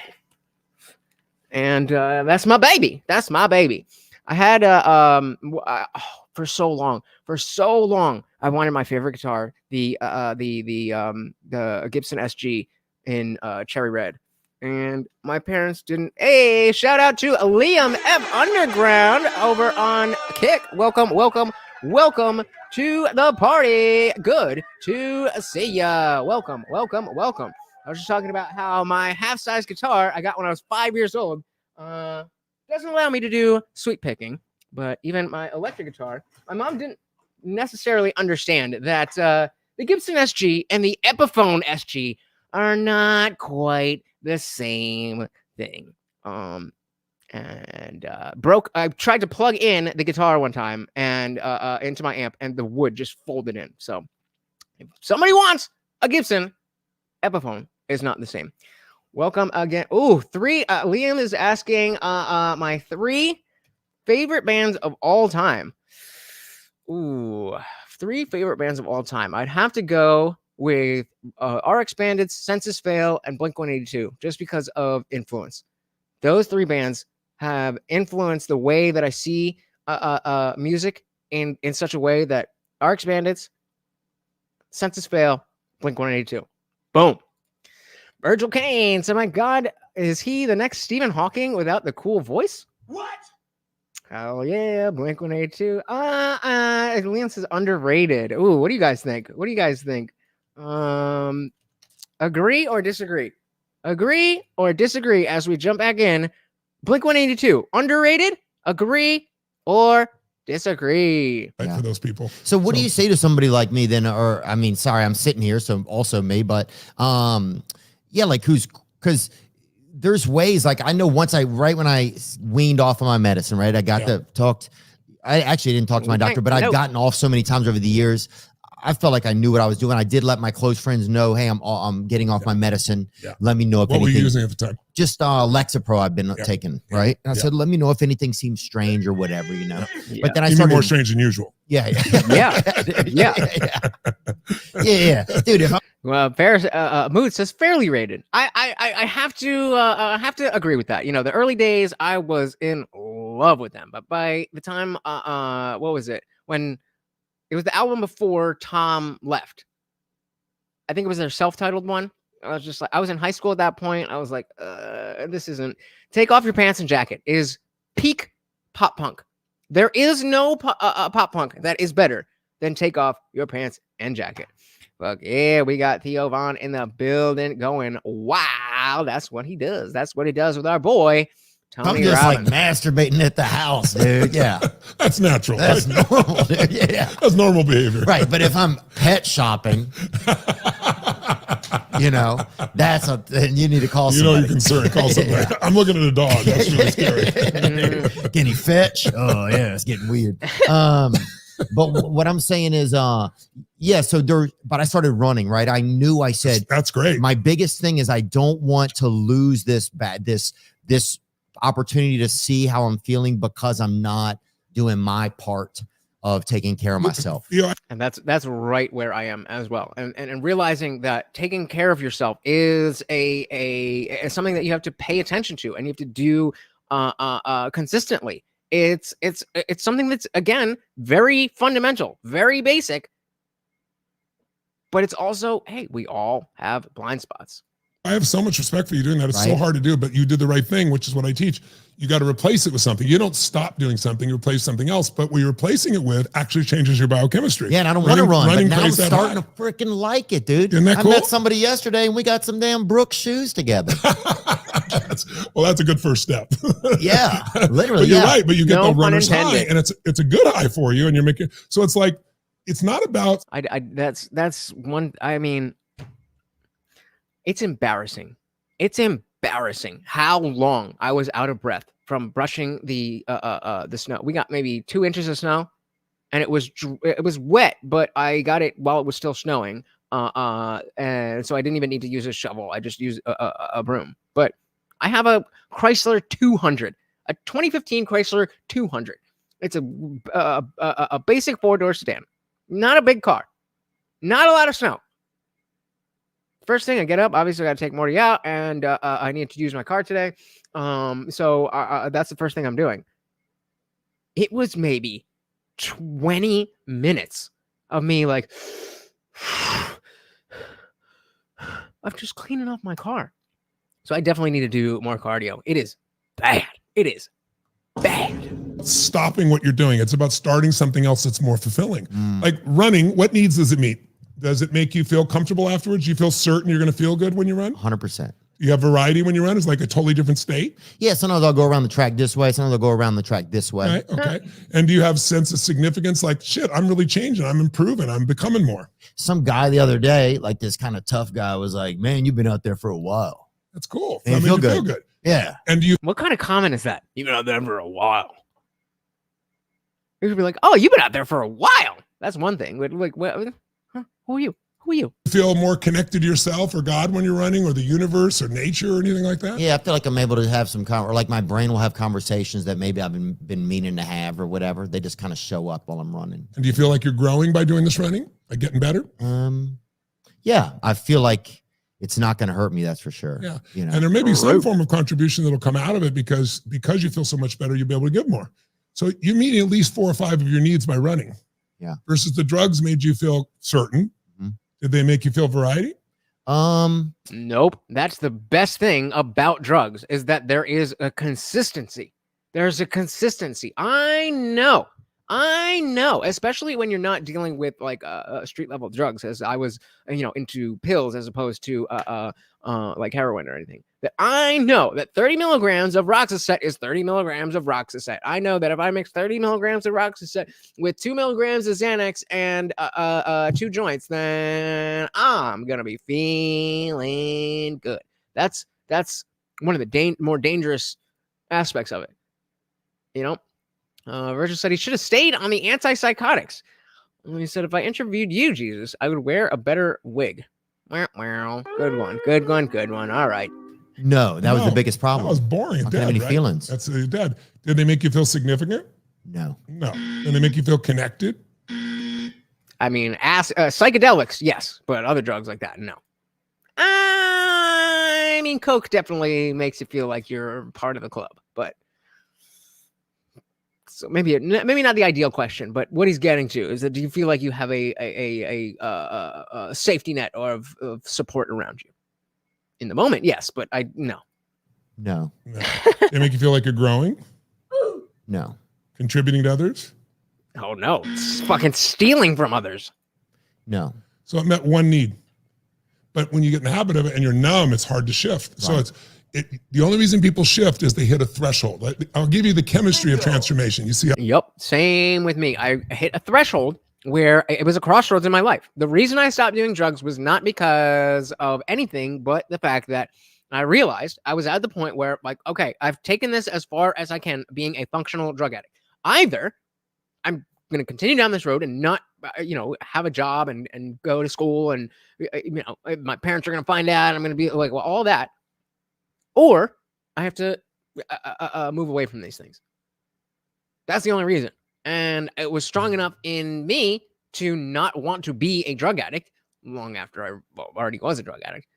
But the awareness. And like I say, all of my friends that I did drugs with eventually, except for maybe 1 or 2, all of them eventually ended up snorting heroin. I don't know many that ended up shooting up heroin, but the private college, shout out to Rider University. Like, it's not the slums. It's not the slums. It's a private university, and nobody's immune. Nobody is immune. Yeah, it works for you. Okay. Like there's 5 elements that when they're there, people transform.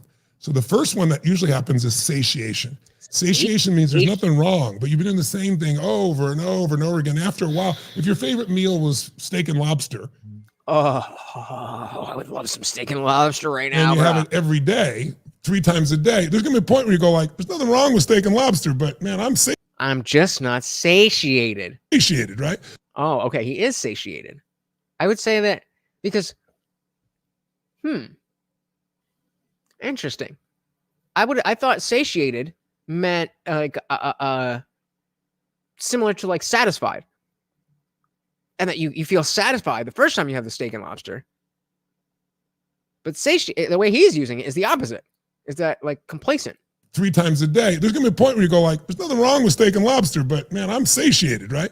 Like, I'm good. I got it. Shout out to Miss Anthropic Altruist. Welcome to the party. Just checking out Theo Vaughn and Tony Robbins. Do you have any thoughts on Tony Robbins? We've been getting some different opinions across the board, and I'm always interested. What do you guys think? I'm like I said, God damn, I gotta listen. I gotta listen to this needs with drug talk again later. I feel like it'll help me understand my smoking addiction more. Yep, can't hurt, cannot hurt. It cannot hurt. And that makes you look around. What might I do different? But it doesn't usually make you change. It just opens your mind to change. Then you need the second element, and that is dissatisfaction. Fair enough. See, this is my kind of man. No thoughts yet. I'm coming in as a blank slate. Not just you're doing it, and it's not as good. Now you're doing it, and it doesn't feel good. And you start to feel that in the relationship side. Just like this, I don't want to feel this way.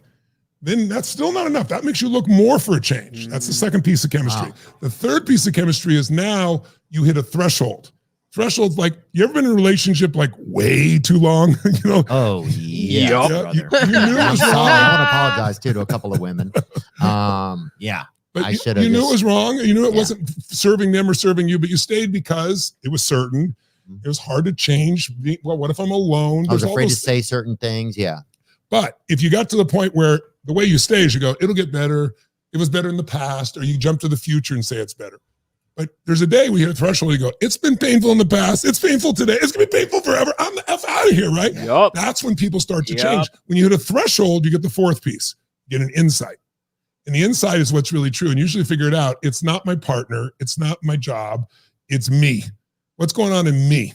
And you make a distinction, and that creates an opening. Like there's a chance for you to change your life in that moment. You had that when you were here and you couldn't feel anything with this girl. You felt dissatisfaction. You eventually got to a threshold and you finally said, wait a second, these drugs are just making me numb. I got to do something. And you had to jump through the opening because you didn't know what was on the other side. There's uncertainty. A lot of people go through all that and they get to the opening and it only stays open for a few moments. If you don't do something with the insight, Mm. it closes and you start all over again. You got to go through No, all the time I know that period he of getting means- satiated and getting I know that he means satisfied, but I'm saying the word satiation. I thought that meant the opposite of. Now I'm confusing myself. Because satiation is revolving or relevant to like your appeasement, like and whether or not you are satisfied. But that's still, it's like being satiated is still a thing. I just thought it meant either I'm using it wrong or he's using it wrong because we're saying the opposite thing with the same word. it closes and you start all over again. You got to go through all the time period of getting satiated and getting dissatisfied again, Right. hitting a threat. See, so he said satiated and getting dissatisfied. So that's yeah. So that's what I was thinking. What you were saying is that satisfied is I mean, apparently, I'm thinking of insatiable. Apparently, because I thought it meant the opposite. Threshold. And You some learn something new every day. people just never jump through the hole. So I used to kick people through the opening. Yeah. You know, Yeah. I've seen a you couple know. videos. Yeah, where I've you've seen done it. I'm those. like, whoa. So, but that now, is all right. but now what I do more is I bring them to the opening over and over and get them to jump through so they get the muscle. Because otherwise it might last a year or two, but it's not going to last forever. If you do it, you got to. Okay, thank you. I thought so. So all right. Now we need satiable. Satiable. Able to be met. A range of basic needs which seemingly are satiable. Satiate means to satisfy. That's what the fuck I thought. So he is using it wrong. Thank you. Shout out to Misanthropic Altruist and my extensive vocabulary. All right. All right. I know he meant the same thing, but words have meanings. And if you say the opposite of what you're saying as a public speaker, then that matters. That matters. Maybe strategic? Seasoned communicators will intentionally say something odd or out of place to engage an audience. If that's the case, like he won me over. If he did that on purpose, if I would ever find out that he was purposely using that incorrectly, that's game. That's game. Get the muscle. Because otherwise it might last a year or two, but it's not going to last forever. If you do it, you got a chance of it lasting for a long time. Enough steak. I'm satiated. I could bring it up again. Yeah, so let's do satiated. Yeah, satiated.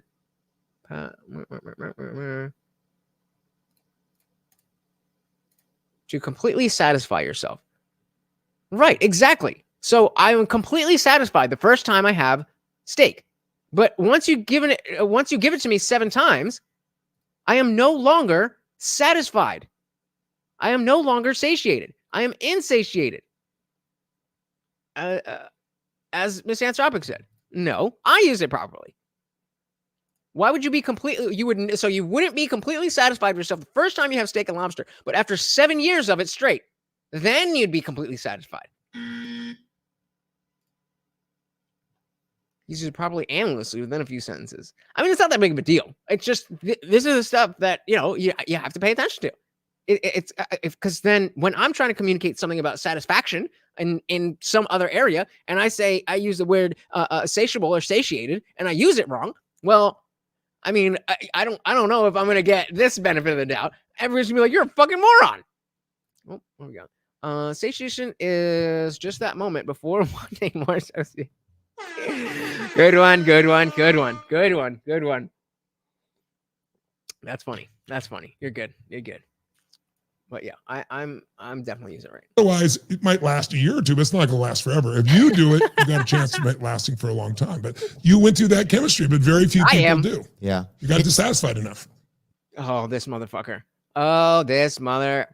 We are not breaking any TOS, and this is totally fair use. So I'm just letting you know, YouTube, that in case you thought anything else. A lot of people from progressing in life and stuff is like shame, you know? Yeah. How is shame? It's almost hard to find, first of all. People can say hard to find shame. Well, yeah, I guess that's true. I guess that is true. It is hard to find people who are ashamed of the things for which they should be ashamed. That is true. You're ashamed of yourself, and I could say that. Yeah, I'm ashamed of myself, but it's really a feeling. You have to really, and it's so like, it's so vague, kind of, if that makes any sense. It does. But it feels like one of the biggest sicknesses of our being. Shame is one of the most negative emotions because what it does is it shrinks everything in you and it puts you in such a negative state that your energy drops. So think of it this way. When your energy is really low, you do very little to change things. Everything seems impossible. You don't respond to other people the same level. When you're super high energy, you've done whatever it takes. You're either excited about your future or your present, or you're working on yourself, or you're working out, like running, and you're that high energy. The same problem happened. You can laugh at it, crack a joke at it. Yeah. And it's easy, right? So your energy level with certain emotions increase and other emotions goes through the floor. And when you beat yourself up or you have shame or anything like that, your energy goes down, and then it's even harder to change, which then creates more shame. See, I said I was going to change it. I didn't change. What's wrong with me? Yeah. Loser. Yep. And I'll just have a preview of future humans. That seems to be in line with, I mean, looks like it, right? Looks like it. Why can't I do this? And then you start building up a story that it's something wrong with you. And what I try to explain to people. You build up exactly what Theo was saying before about having an excuse. Now, not only do you have an excuse, but you have a story around that excuse as to why that excuse is not, in fact, an excuse, but a reason, a legitimate reason why you can't be a better person. There's nothing wrong with you. You're not broken. You don't need to be fixed. I'm not here to be your guru. What you need is there's some patterns, some habits in the way you use your mind and your body. If we change those habits, you'll have a different experience. That's all it is. But being ashamed will keep you away from that because it'll put the energy so negative. But I didn't do enough, and I wanted to do it, and I didn't do it. No, that doesn't help anybody. That doesn't help anybody. Negatively in your body, and you're so wiped out that it's like it's impossible, right? And then when you're in a shame, you come up with all these negative beliefs about yourself. And once you believe something, whether you believe it's true or you believe it or not, it's true. Because when you believe something's true, perception is reality. As we have been saying, that has been the theme of this month, really. That perception is reality. Every single thing comes down to that same fucking point. Perception is reality. People will behave as their perception dictates. Doesn't have to be true. It doesn't matter what is real if people aren't paying attention to it. It's a little bit scary to think about it like that, but then you can understand what's at stake when we have these conversations. Misanthropic Ultra said he's right about a lot of this. Quit drinking and committing to sobriety has transformed my whole life. Well, I mean, hopefully it's not inappropriate, but I will drink to that, which is a sign of respect only. Virgil said, I felt ashamed when I first slept with the wife's sister. I got over it, and she is in bed with me now. There you go. There you go. But yeah, I mean, the fact of the matter is when you identify your negative habits and you have you're in the state of mind to address that and not want to be like, well, I know it, but like for me, again, it's the procrastination. Like, I know I have to do this thing, but I'll just push it off. Like if I had gone to get my prescription refill, if I had gone 2 days ago, not only would I have been able to pick it up at CVS right by my house, but I wouldn't have had to leave. I wouldn't have had to clean off my car because I didn't have any clients, and the sun would have melted all that shit. But then I had to clean out the car. I had to drive all the way down to the Jersey Shore. Just because, I mean, and if I had just done what I knew, what would make my life easier, then it would have been a lot better. And today I would have been. I already knew I was going to use our boy here, and I messed up the scheduling with the video. So today's video was already out. So I could have stayed in bed all day and just been like, got up at 6:30 p.m. All right, I'm fresh and ready. But I had a long day. I was driving out in the snow, all because I let my bad habits dictate my life. So To Be Artistry says, so what do you make of the psychedelic therapy? I don't think drugs are bad, but the misuse of them are undesirable. Yeah, I think that's well said. I think I mean, because, the anxiety medication that I take now is the same medication that I was abusing to get high in college.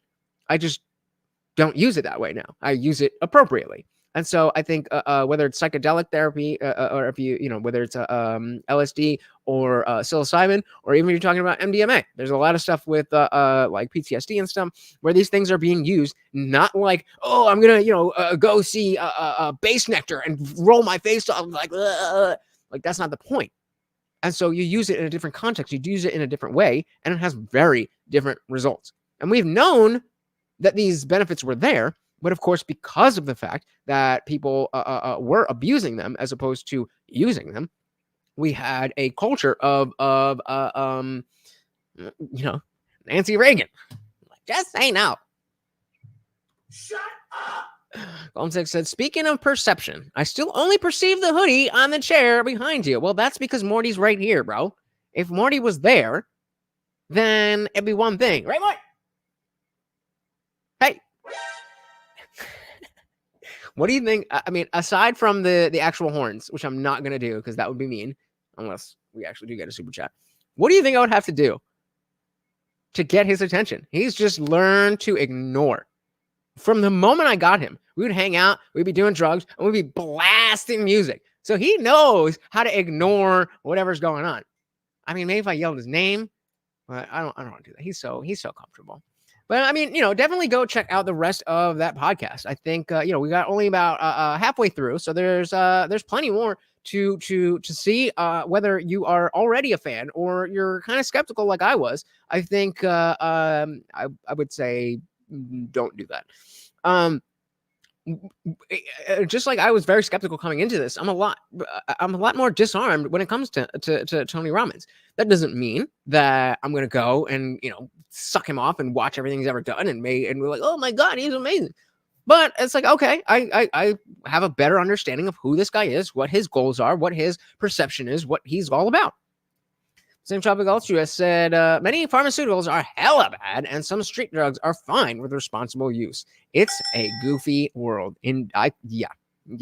That's a rabbit hole. Speaking of rabbit holes, that is a rabbit hole. But yeah, I mean, I think it's again the as we are in this, there's certainly not been a more contentious election season in our lifetimes. Even with like with Bush and Gore, that was wild, but it wasn't like crazy. It was insane that it was happening, but everything was done very by the books. Do you have a bag of treats for Shake for Morty or try some meat? A bag of, well, I dropped it. Oh, I got his bag of treats, and then I have some broken up already, and then he's got some kibble and some peanuts and some of the salmon flavor. Yeah, he's got it all. But yeah, so this is going to be the craziest election year of our lives. Next election might be even crazier. But it's still, this one for now is going to be the craziest yet. And if you're not aware of, hey, I need to focus on this, this, and this, then they're going to do all the hand waving they can to distract you so that they can slide whatever gorilla in the basketball, thing that they want. And they will do it. They have done it, and they will do it. The one thing I wanted to do before we left, hopefully this is not the thing that's going to claim. But Okay, hypothetical situation. Which do you prefer? A girlfriend missing one breast or half a brain? Ooh, toughie. That's a toughie. How's the remaining breast? Is it big? Let me ask you, what's your relationship like with your parents? Oh, it's excellent. I mean, my mom's hilarious. She golfs every afternoon. Actually, I don't really remember my dad. He died when I was 9, so. Well, if you're 9, that's kind of odd. You should remember a lot. Yeah, but I don't. Actually, my mom thinks I might have been a little traumatized by the whole thing. Anyway, all I remember is I won't do that again. I didn't mean the banana hand. When you're really shallow, where you looked at a woman, just thought you were obviously, I better than can't she was play all the time. whole thing. All the time. Oh, yeah. Can you think of one specific time where you're really shallow? Oh, yeah. Oh, yeah. I Oh, yeah. got it. Ready? Devils, come out! What the hell are you doing, banana hands? Just hang on. Remember I told you we got a jolt Immersion. your nervous system, Oh, right? yeah. I'm Okay. sorry. It's not just talking about it. Now, here's what I want you to do. Just Right. relax for I just wanted to end on that. Miss Anthropic Altruist said, I lived through 2 clearly fraudulent elections, and yet I see millions of people continue a strange faith that our system still works. Crazy, right? Crazy. And so even if what Tony Robbins is saying is basic stuff, that doesn't mean that it shouldn't be said. That doesn't mean we shouldn't be like, let me make sure I got my head on straight. Let me make sure I'm paying attention to the right things. So thank you so much for hanging out with me, guys. I hope you enjoyed this. Once again, this is Morty, and I have been your host, Lutch, aka the Indian Jesus, here to resurrect the second coming of common sense. Guys, don't forget, we are headed right to the after party for members only. It is free to join the Discord, but if you want to be a member, you can sign up right here. If you don't even want to deal with YouTube, just join the Discord. Send me a DM. We'll figure something out. I just want to hang out with you. Let's head over there. Until next time, guys, I am out of here. Peace.